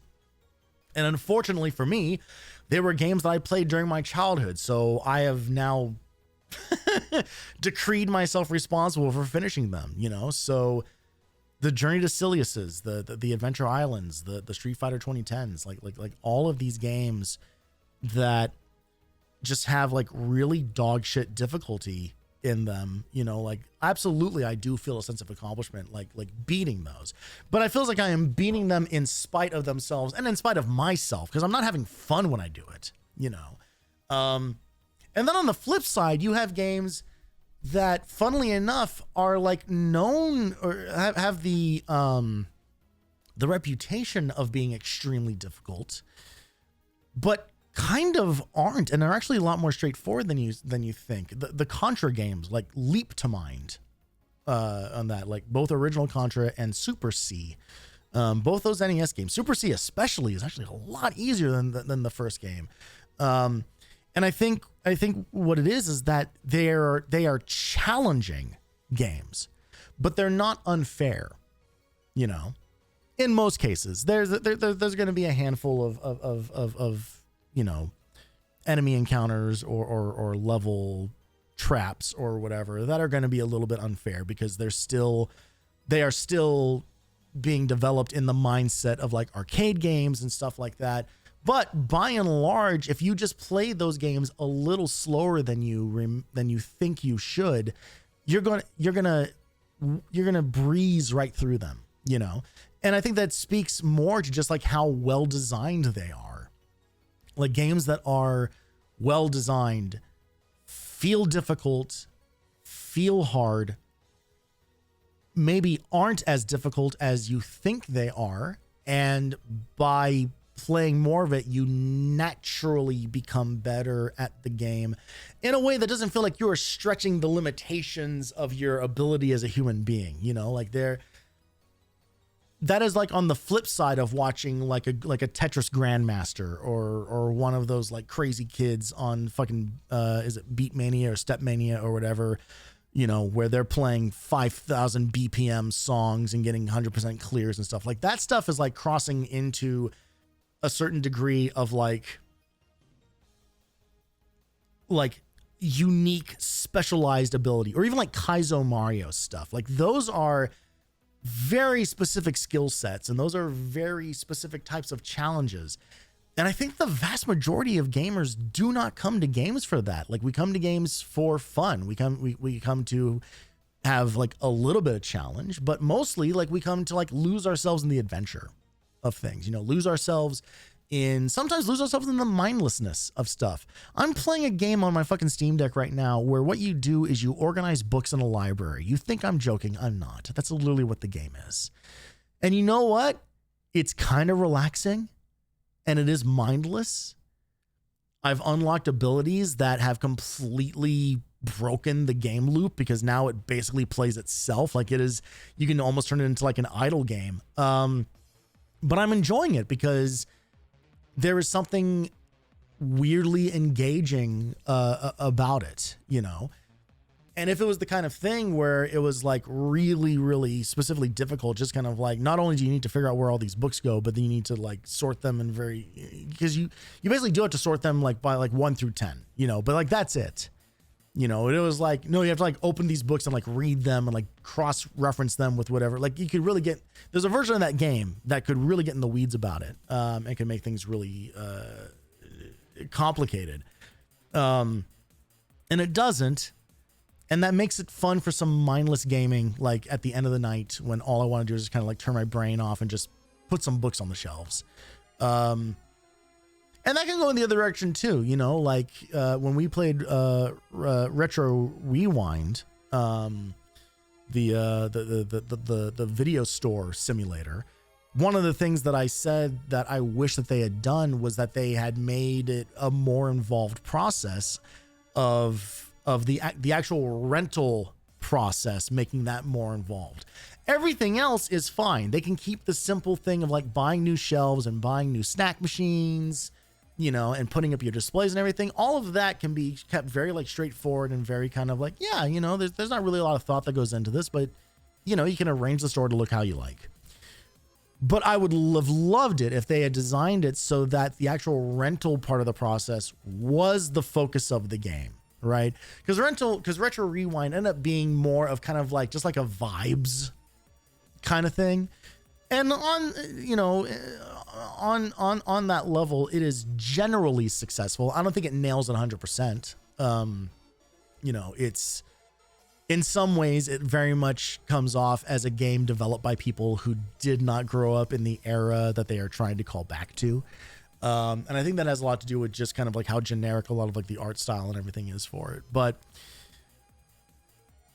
I think people who I think a game director who had been more involved in what that life actually was like and what that time actually was like could have leaned into it even more. And I would have loved it if you had, you know, I said this during that stream, if it was just a green DOS prompt of, you know, sorting through your database of rentals and punching in customer ID numbers and phone, or, you know, their phone numbers, and seeing like their whole like rental history, and, you know, and like keeping track of inventory that way and everything. Like, there is a version of that game that I would really get into. But again, that's still not necessarily difficulty as much as it is like making a game out of tediousness. and there's a line to be drawn somewhere, but between all of that, you know, like some things, it is kind of strange how we have like gamified tedious tasks in things. You know, we have willingly become the Simpsons joke of Bart playing yard work simulator in VR immediately after refusing to do real life yard work at home.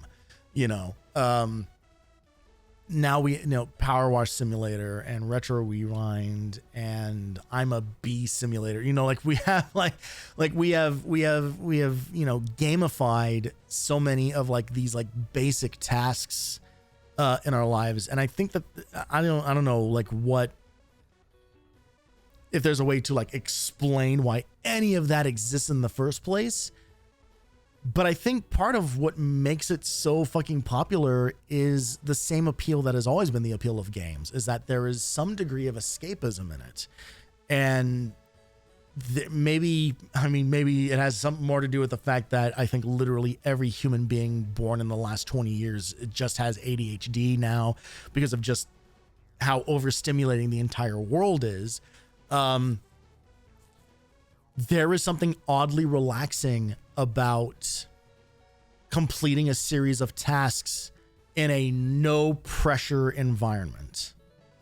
You know, like the thing of it is like, yeah, you could use a power washer in real life, and I'm sure that that's a lot of fun for a little bit, but there are safety things to worry about, and there are a lot of like technical like hookups and things to do, and you have to know how to work the machine or whatever. And, you know, what if you accidentally like break a window while you're doing it? Or what if, you know, like your model of the machine or whatever like just isn't strong enough to get whatever grime thing you're trying to remove from whatever thing you're working on, you know? Like those are things that like don't exist in Power Wash Simulator. You know, it's just kind of like, nah, if your thing doesn't work, you can just buy you can just upgrade it. You can just buy the next thing. It doesn't cost you any real life money. You just do the next thing. You know, and I think that there is something to be said about just, there is a weirdly calming effect that comes with just like doing these kind of like mindless tasks, but in the guise of a video game. Because if you start breaking it down like on a really fundamental level, and really, you know, like start dissecting this shit down to ones and zeros, what is any video game but a series of tedious tasks?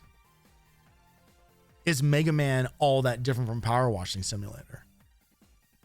Power Washing Simulator, when you encounter certain types of grime or certain types of spills, you have to change your nozzle type. You have to change what washing material you use.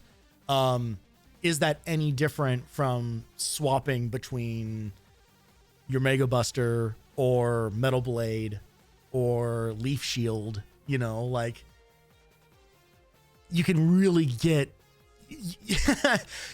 start to like spiral towards complete meaninglessness if you start viewing things through this lens.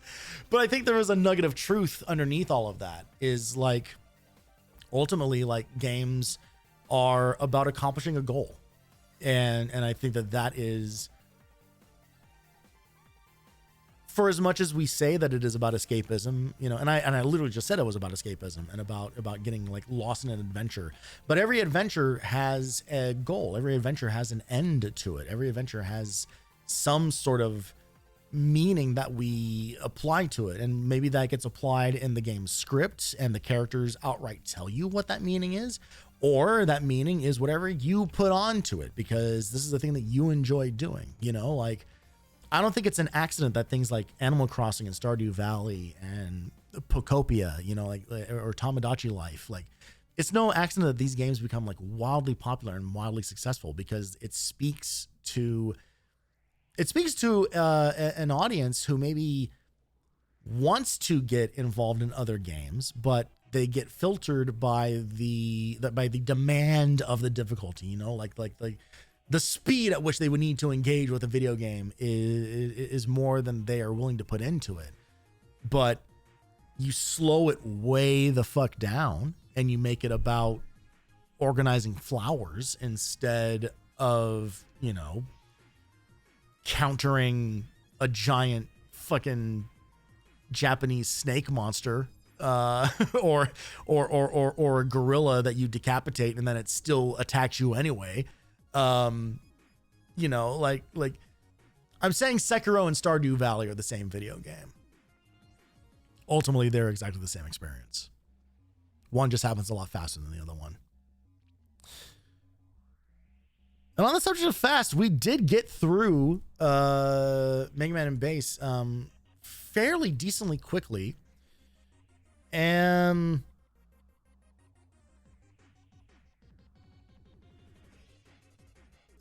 I don't know. I don't know what to do, because it is getting like a little late, but it's also Friday night, so who gives a shit?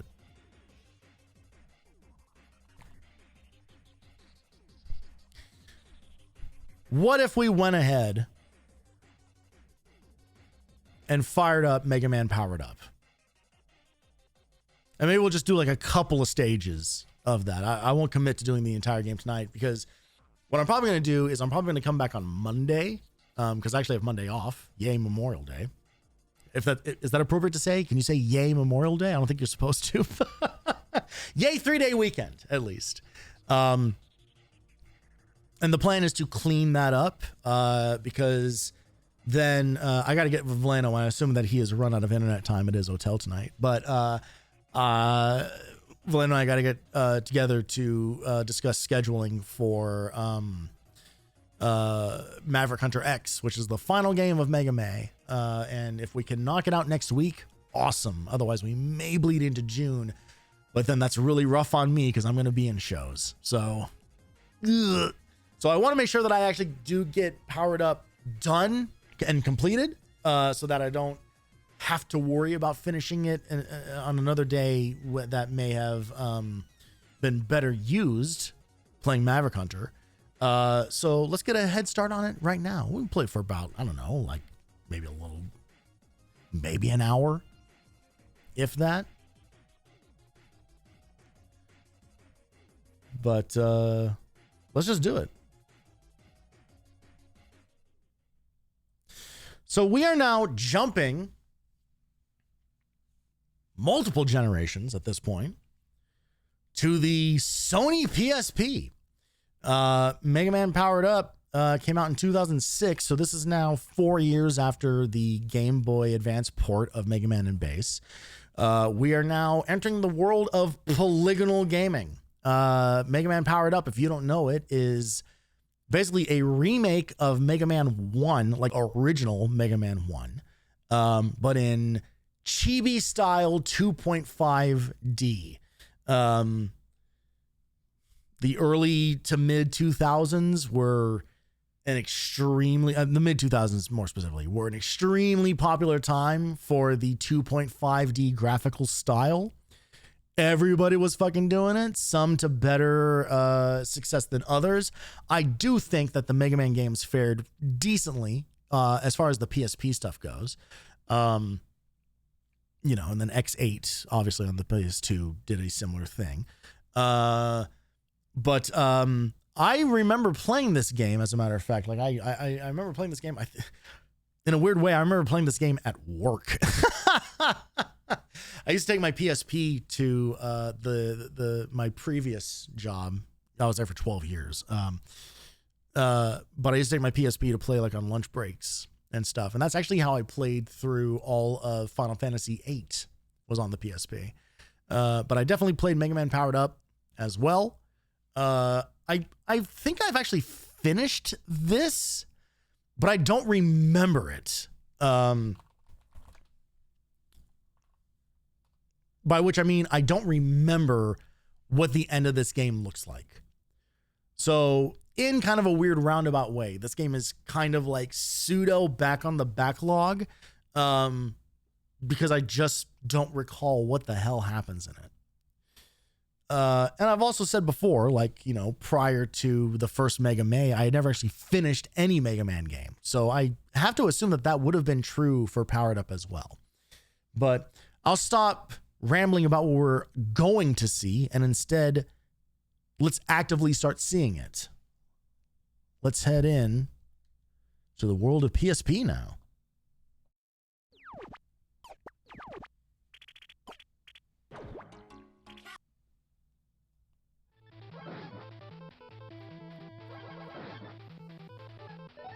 Remember this? Remember how Mega Man used to look? Oh shit! Now he's made of vertices.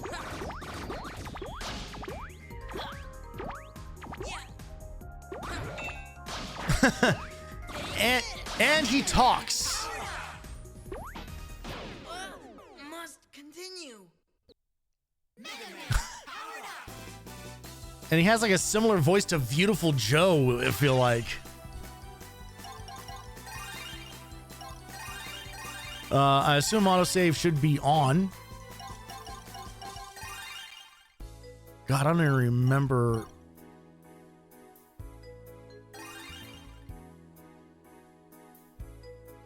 Okay, I didn't realize that this game had create a stage. So they made Mega Man Maker 20 years before someone made Mega Man Maker. I don't know if I ever engaged with this. God, I wonder. There's no way that there's like some fucked up crazy way to like set this emulator up where people are still making stages for this. That can't be a thing. But I might look into that. So yeah, so they came along and they made basically like new stages out of everything in this new style. We can hop into the old school stuff because pretty much what they did was they just remade the game kind of like one for one. And included the like the original music, which honestly sounds like it was recorded in someone's house. It absolutely does not sound like it is part of the game at all.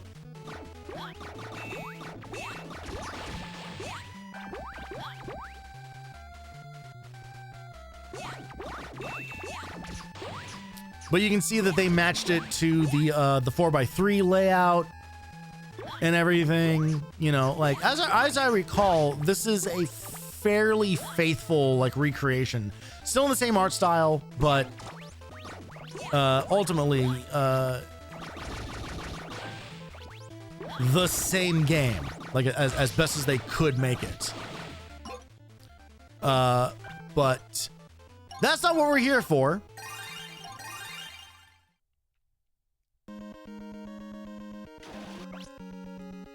We're here to see the crazy version of this game.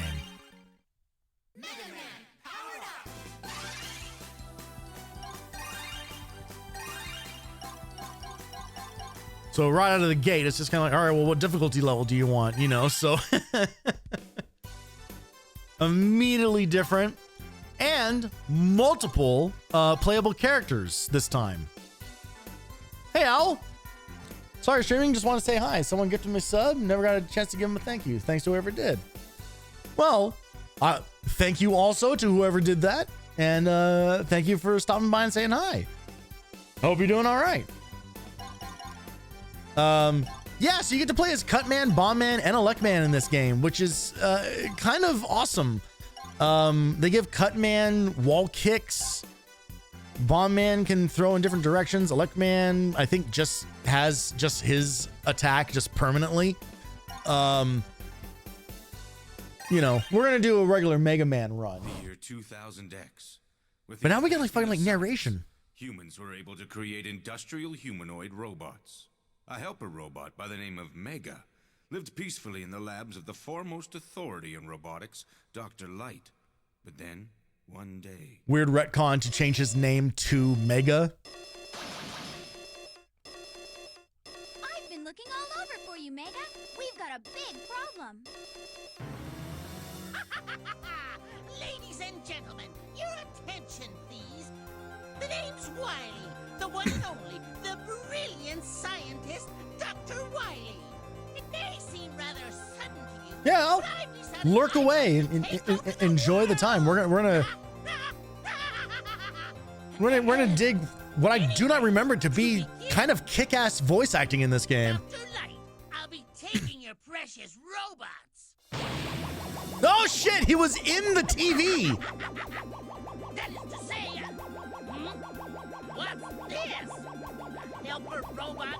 You're just a pile of scrap metal with no special abilities.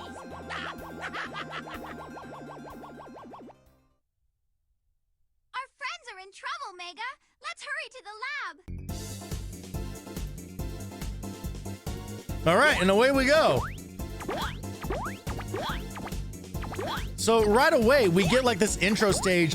We have no weapon.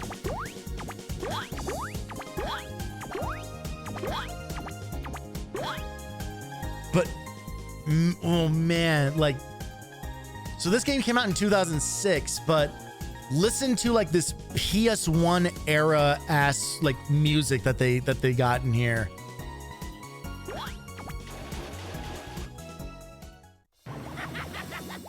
Just as I promised, Dr. Light, I'll be taking them with me.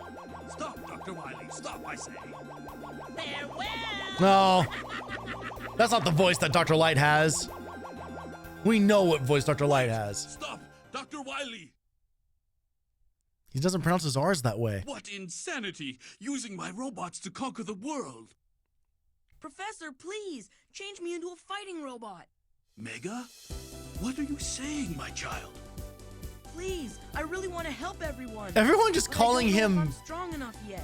everyone just calling him just Mega is so weird. It's such a All right. strange I decision. understand. I don't like it, but sometimes such things must be done.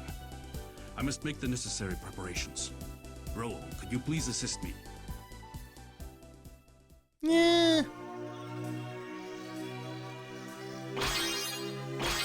We got magical girl transformation sequence in a Mega Man game. Let's fucking go. I've adapted your arm cannon so you can acquire your opponent's abilities. They will then become your own, and you will be free to use them. Well, Professor, here I go. Listen, Mega. No, rather, Mega Man. Yes, that's it. From this moment on, you shall be Mega Man. I gave you a gun. You're a man now.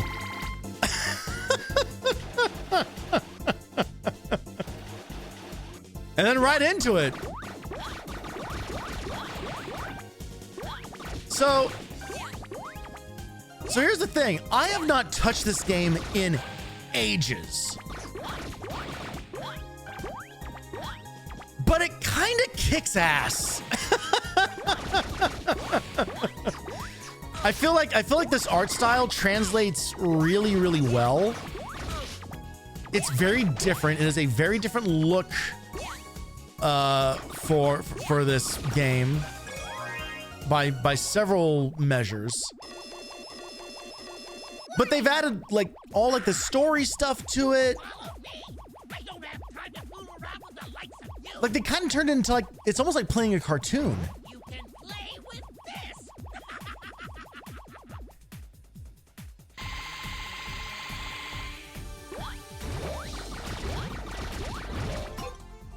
Listen to this. Listen to the work that they've done on like updating this boss music on this boss fight theme.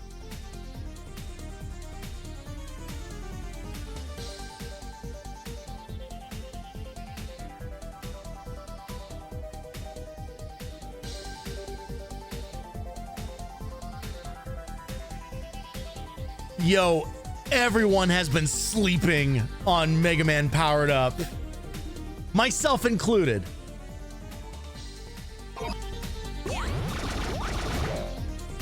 I'm gonna keep this shit cranked for now.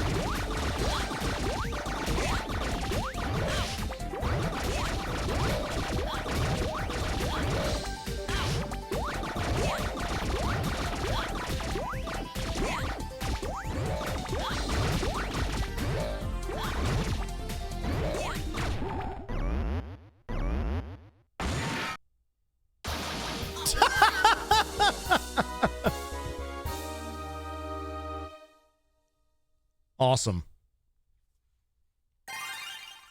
Hey, new record. Look! Everyone's going haywire and turning violent! Please, my robots, your friends, you must stop them. For the sake of the world and all of humanity, I'm counting on you. All right. So they added 2 new bosses to the game. There's Time Man and Oil Man, to kind of round out the game to like a full-length 8-boss experience like the other Mega Man games were. I don't know. Let's start with Cutman and see how things go.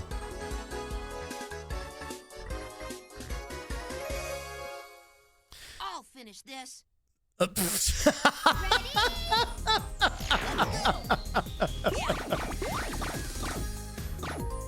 That was really fucking cute.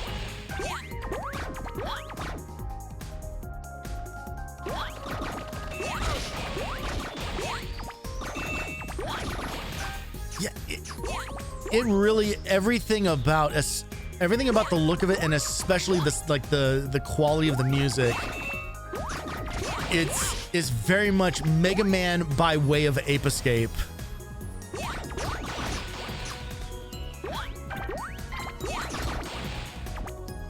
Shit. But also don't worry, I'm still terrible at it.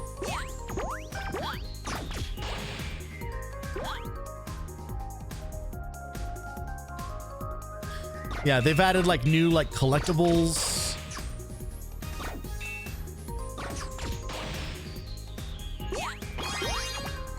Extra lives are hearts for some reason. Not every change makes sense.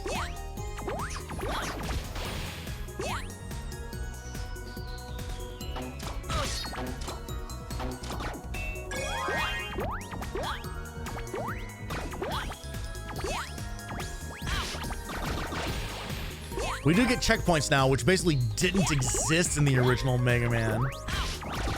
There kind of wasn't a checkpoint until you got to the boss door.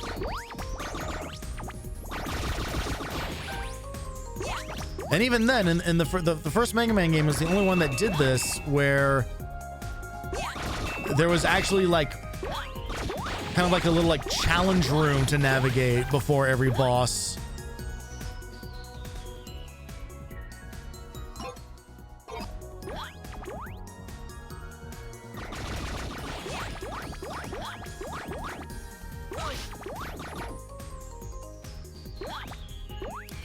I don't actually know how to get down in any of this stuff. I don't know if we unlock other abilities or something. Like obviously they still do the Mega Man thing where we get the boss weapons, but I don't remember if they give us like other like mobility options.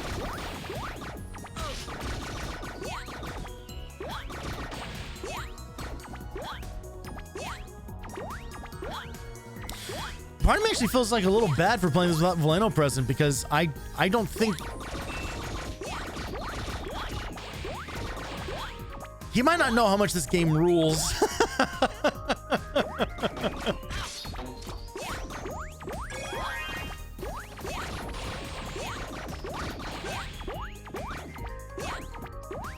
Because he definitely knows about Maverick Hunter. That is the one he has told me that's the one that he's actually been the most excited for the entire ever since I announced the theme for this month, that's the one that he's been looking forward to the most.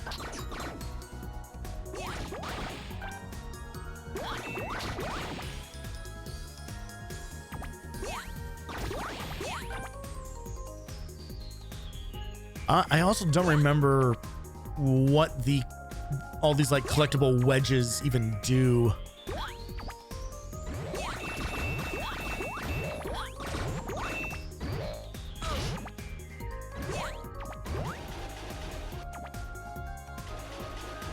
Well, we're probably gonna die here, but yeah, because if we had gone to Gutsman first, we could have. Brother? I can't believe it! Dr. Wily was right. You've changed into a bad robot. Cutman, what's going on?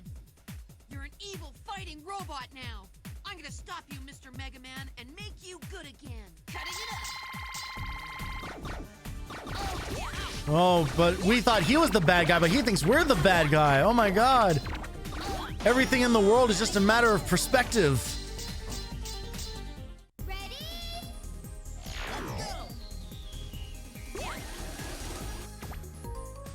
That ready is. Warning! Yeah, even like these, it's like fucking Super Monkey Ball.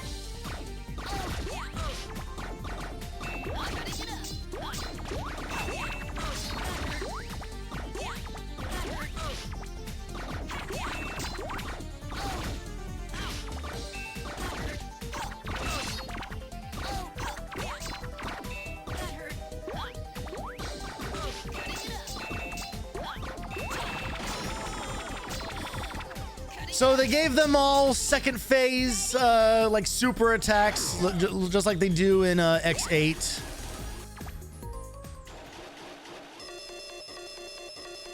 Warning! And again, you know that we're back in like classic Mega Man territory, because the thing that's like actually hard about this fight is just them just running into you again and again. And having just like really inconsistent like jump distances and everything.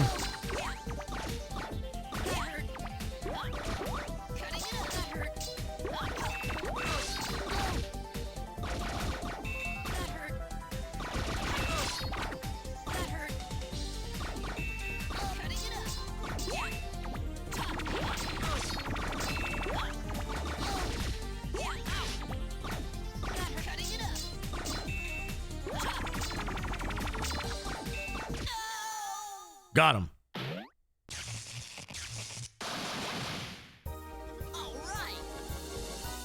Awesome. We killed the guy who thought he was doing the right thing. So that's cool.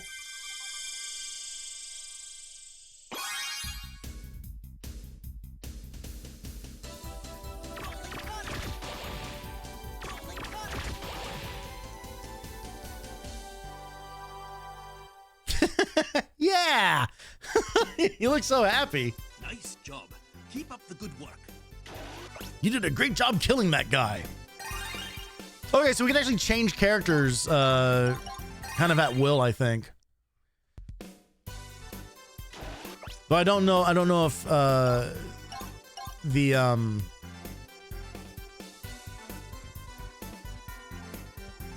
if progress is like locked to them, like is each one like a unique campaign or whatever.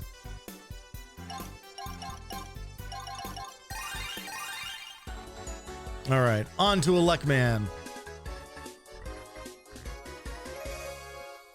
The thing is that okay, I honestly don't really remember who's weak to what, and I don't know if they keep it consistent. Because now there's 2 more bosses in the mix.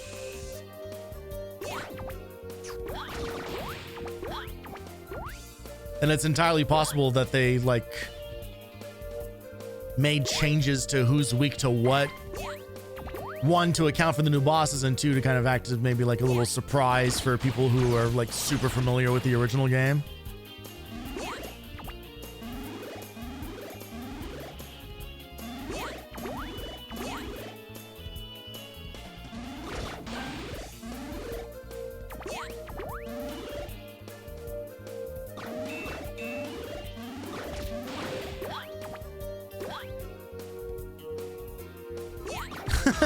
They turned this level theme into like a Mario Kart song.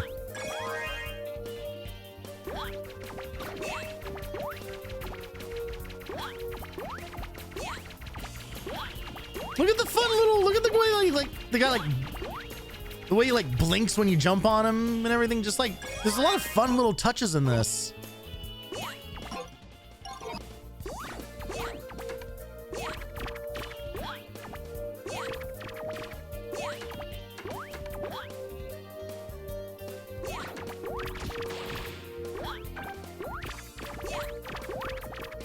All right, can't use rolling color to grab things. Not that that was the thing in the original game, but I thought maybe they could have changed that for this one.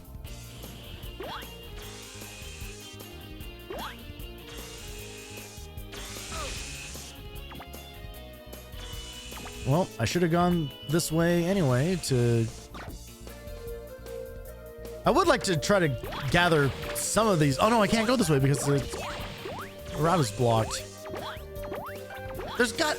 Man, I don't remember if you unlock the slide or if I just need to collect those with like different characters who just have like a different moveset.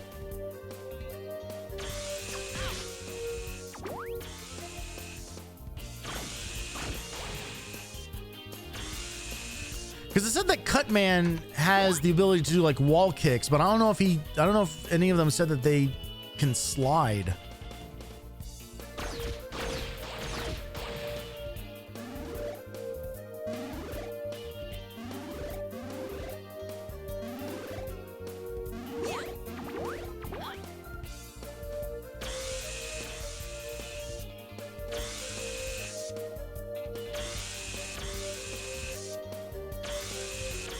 Mega Man is extremely kawaii in this one. Honestly, everyone is.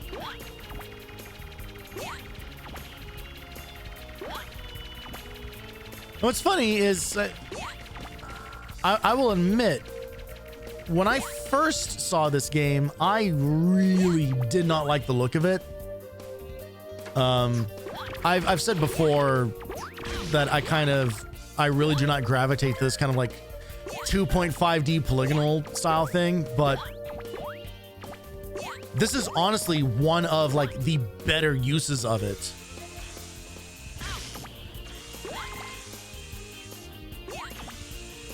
And the key part of it is that it still feels like it is intentionally designed as a 2D game. A lot of times when they did like the 2.5D thing, like people would just try to get too cute with it and try to make it like needlessly complicated and do a bunch of stuff like jumping in between like the foreground and the background and everything. And you can tell that it was not being developed by people who had like cut their teeth on actual 2D games. And that ended up making things kind of like unfun to play a lot of times. Warning! We're super gonna die here. Well done, but you say goodbye here. I might even tell you more about me after I win. I don't have any reason to fight you, Elec Man. Come on, let's go home. You'll never blast through my heart with that kind of attitude. After this, I got to get back to working for Team I'm going Rockets. to finish you at lightning speed.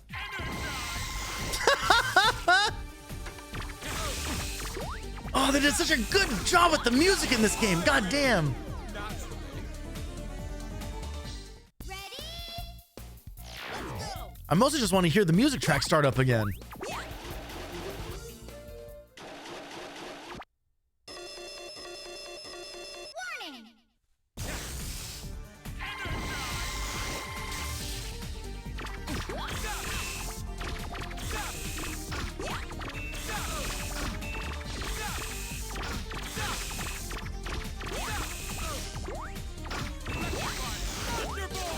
Oh, Jesus.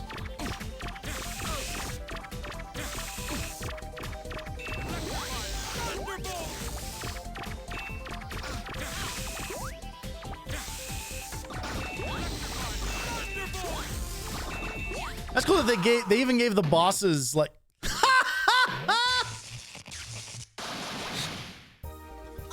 This game's awesome. There's so much there's clearly a lot of love put into this, and I don't think they have never done something like this exciting with like Mega Man's overall like presentation at all. Nice job. Keep up the good work. Wasn't sure I flipped the style button at first, but they really made it work. Yeah, no, that is exactly how my experience with it went. Just kind of like, I don't know about this, but like truly, like they lean into it like so well, and they really, that's the thing, is like they didn't just slap a new art style on it. They put a new art style on it and then adjusted everything else to like fit within it, right? So give it full voice acting, but make the voice acting, you know, like Saturday morning cartoon style. Give everybody these big like squash and stretch animations on everything. Like it's really care about the music, you know? Like they went for it in a really cool and exciting way. And I'm thrilled with how it turned out. I got it covered. Ready? Polish indeed matters. Extremely so. And even less polish and just like clarity of vision, you know, like again, it would have been really easy to just give this game a new art style and call it a day, and then just make like a 1-for-1 remake of the original. And what's great is that if you want that experience, they put that in the game. They did put just 1-to-1 remakes of all the stages in this same game with the art style and none of the other stuff on top of it. So you really do get like the best of both worlds in this one.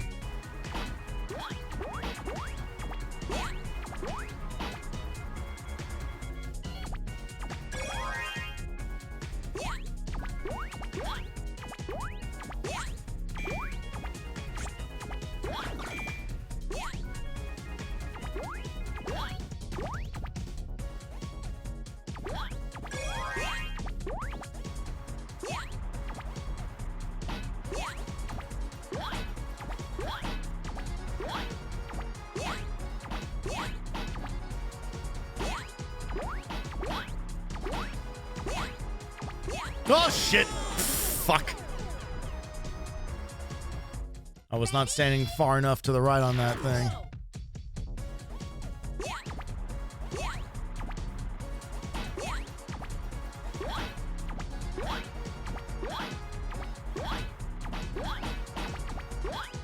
Oh! I think that might be bait.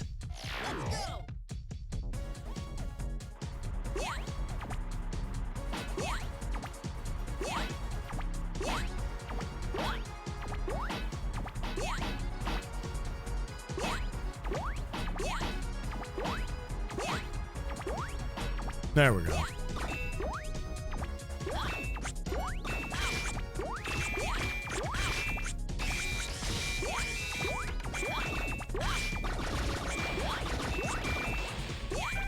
Good Lord.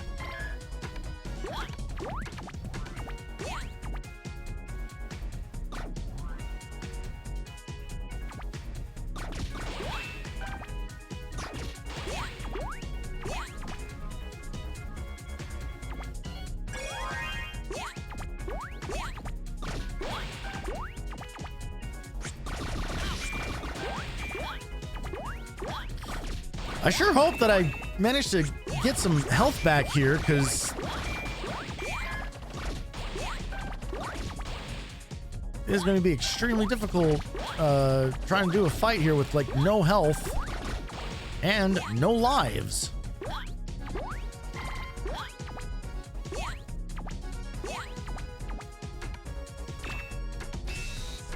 I have no idea how to get that.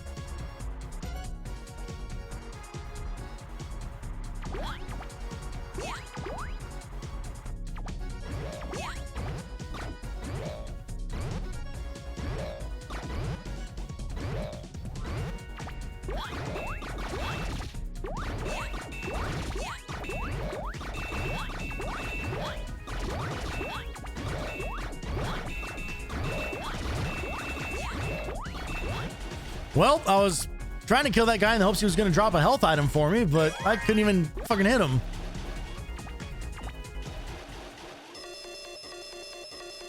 Warning!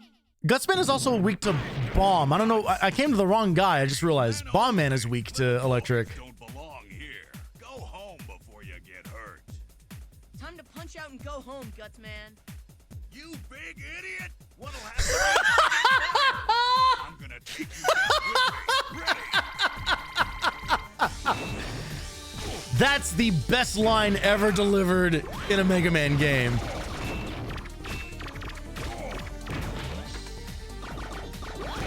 Yeah, this dude isn't weak to any of the stuff that I have. I'm a fool. You know what I am? I'm a big idiot.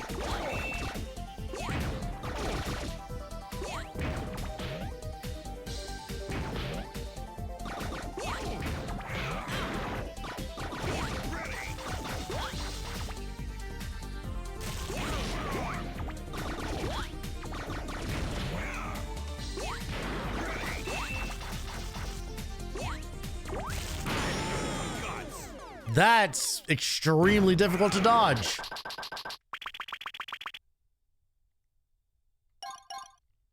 If I continue, is it going to be from the beginning of the same? Okay, yeah. So they definitely kept that the same.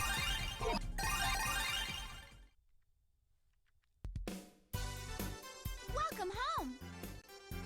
All right, let's get back on track here.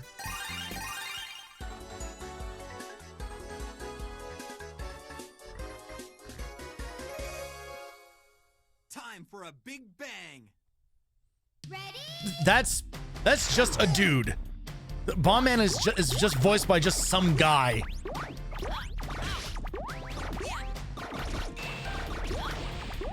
Sure, I could do a video game voice for you. What do you think? Do you think this is a secret path or death?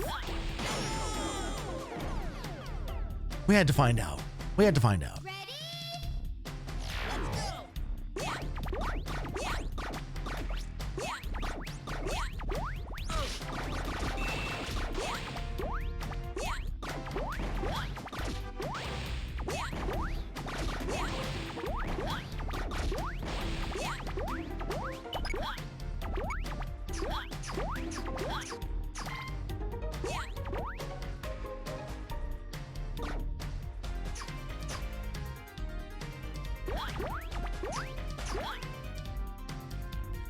Ooh, those arpeggios.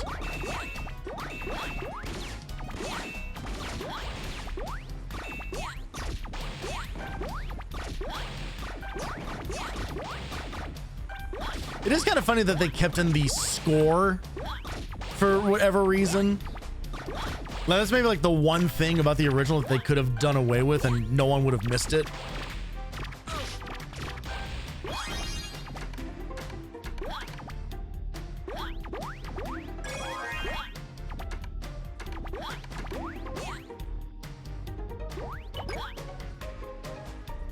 And honestly, mostly because the score didn't matter in the original game either.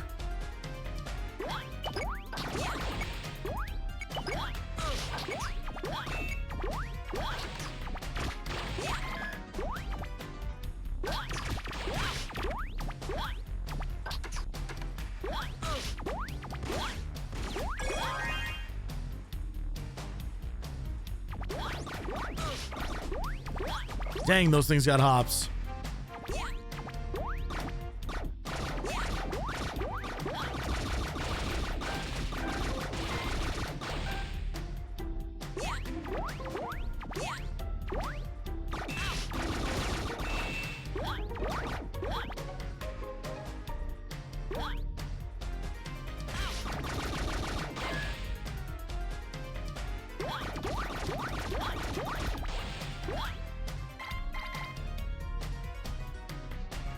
Ooh, baby.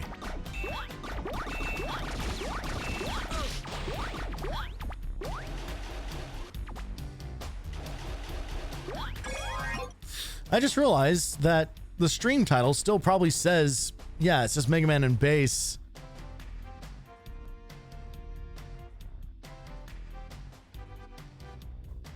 Let's do this. Mega Man and Bass.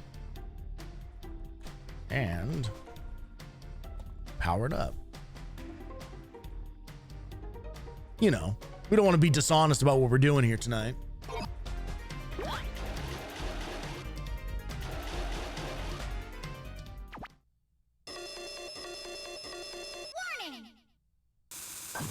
Bombs! Don't run off. Let's have a little fun with my explosives. Bomb man, that's really dangerous. Stop setting off What a bombs. great catchphrase. You should have come the day before yesterday. I had some big boom booms then. What? Now. I don't want to know about that, bomb man. Oh, take this. Oh, take this. Kablam! Kablam! Kablam! Oh, there we okay. I'll show you. That's a bit harsh. Cry now. Oh, Jesus. Wow, it cuts his bombs in half, too. That's awesome.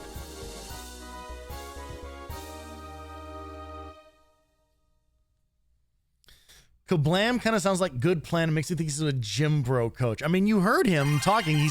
He sounded like he could have been a Sonic the Hedgehog character, which is basically, you know, gym bros.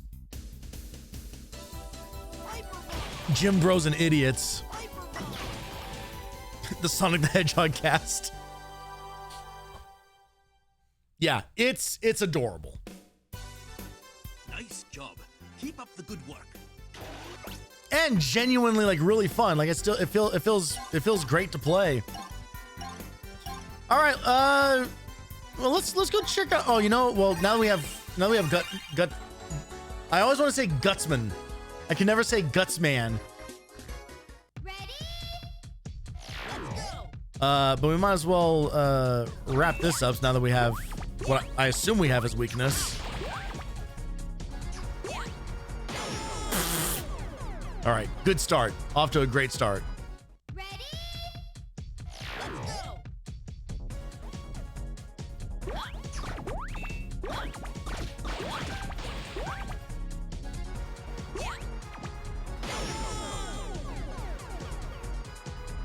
I'm not even sure what happened there. I can tell you what I am going to do is I am going to intentionally now run off the edge of this because I just wasted all my lives in this exact same spot.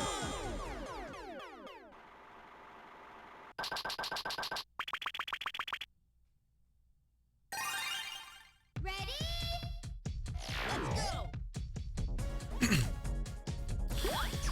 The PSP was a kick-ass handheld.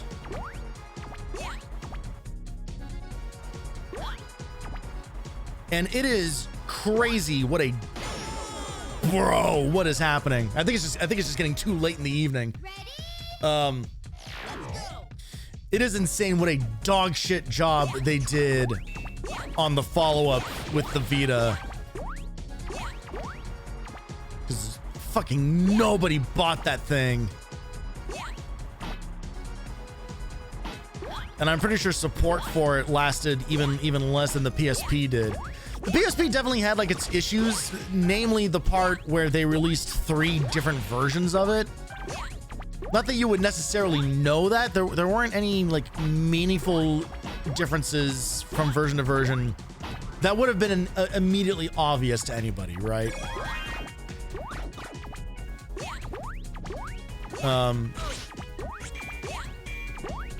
It mostly came down to a lot of like kind of like back end stuff. But, you know, depending on which version of the PSP you have, like you could flash the firmware on it so that you could turn it into an emulation machine, which is exactly what I fucking did. Because of course I did.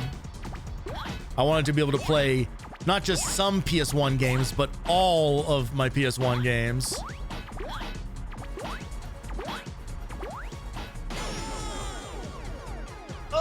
Okay.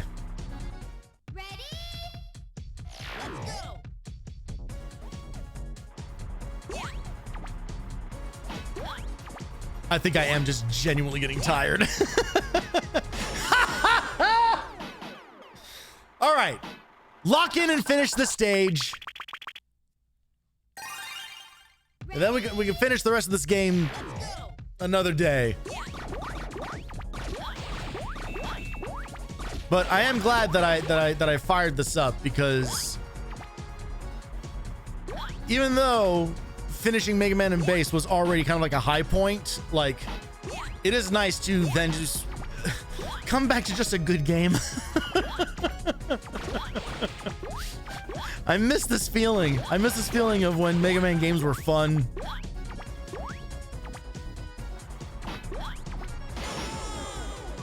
Unfortunately, I'm not doing a very good job. Ready?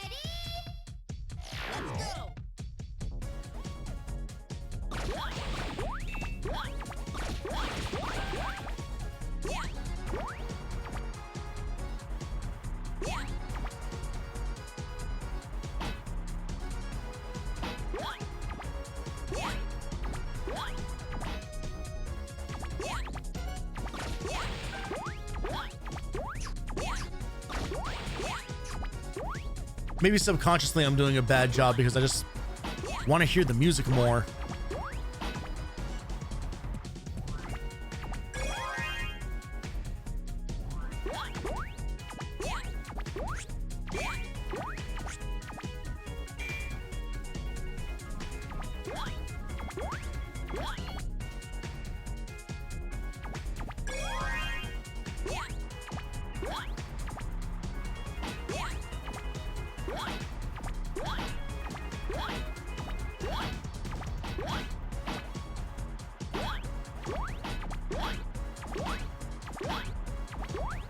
Get there! Whoa! Why is this jump like so wide?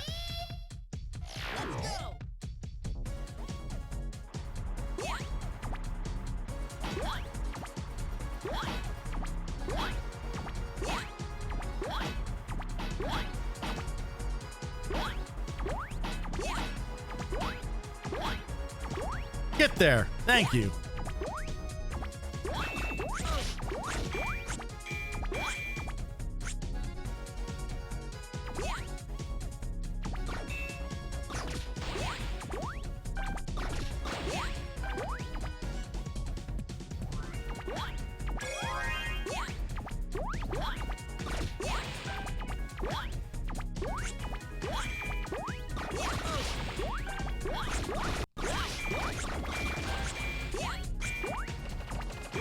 Oh, Jesus! Get out of here! Oh.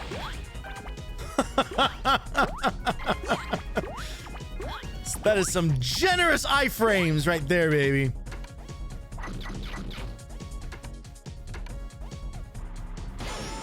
Ha! And I fucking squandered it. All right. I'm just gonna save. Oh, by the way, PSP emulation, for whatever reason, all the menu text is this. It just turns into moon runes.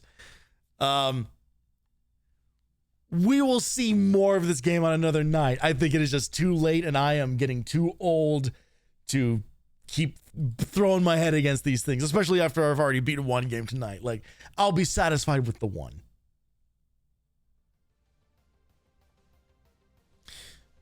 Yeah, this game's great. A really wonderful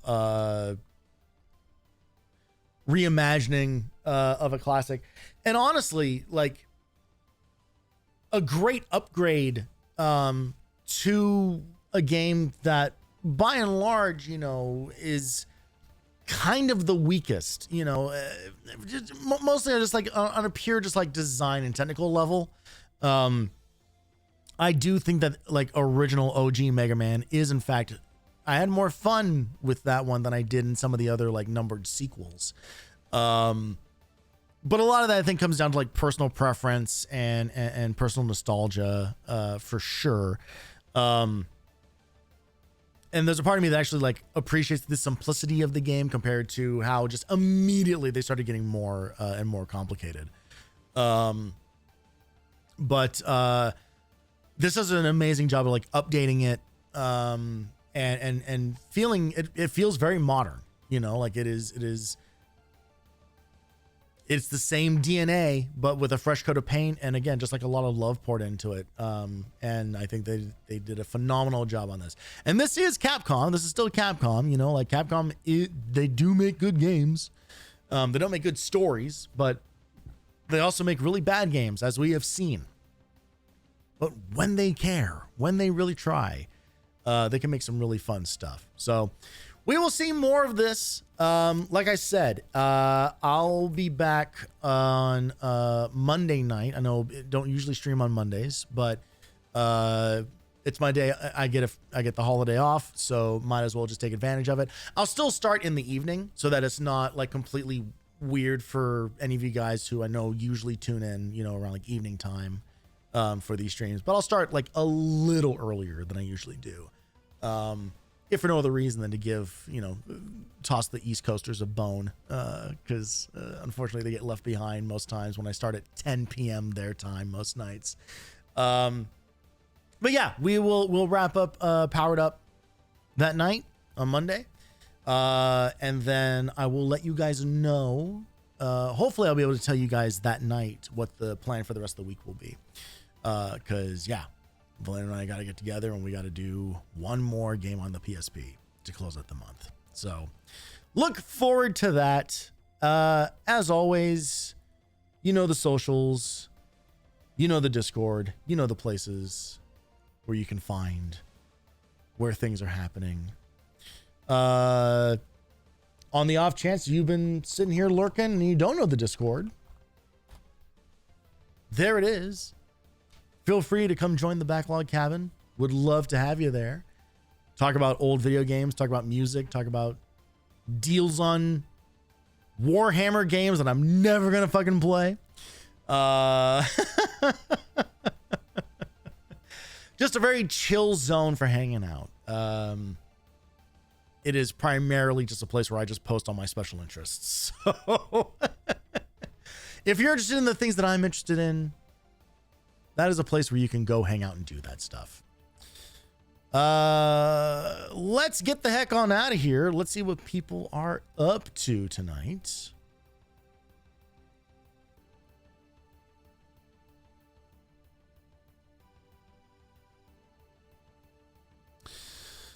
Let's see. What are folks playing this evening?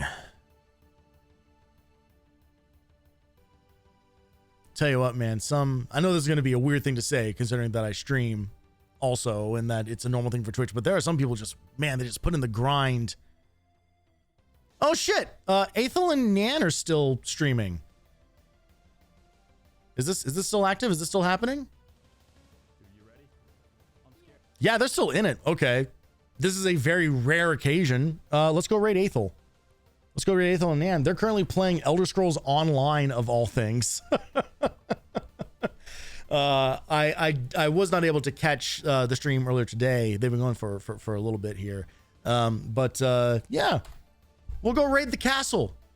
We'll go raid all those psychos over in the castle. Thank you so much, everybody, for hanging out tonight. If you've been following along, sitting there lurking, whatever it is, I do appreciate you. And yeah, enjoy the rest of your weekend. If you, like me, have a long weekend, luxuriate in it. We don't get these very often. So do take advantage of the extra time that you have off. Get some gaming in, get some relaxation in, and I will catch you guys all on the next one. Adios.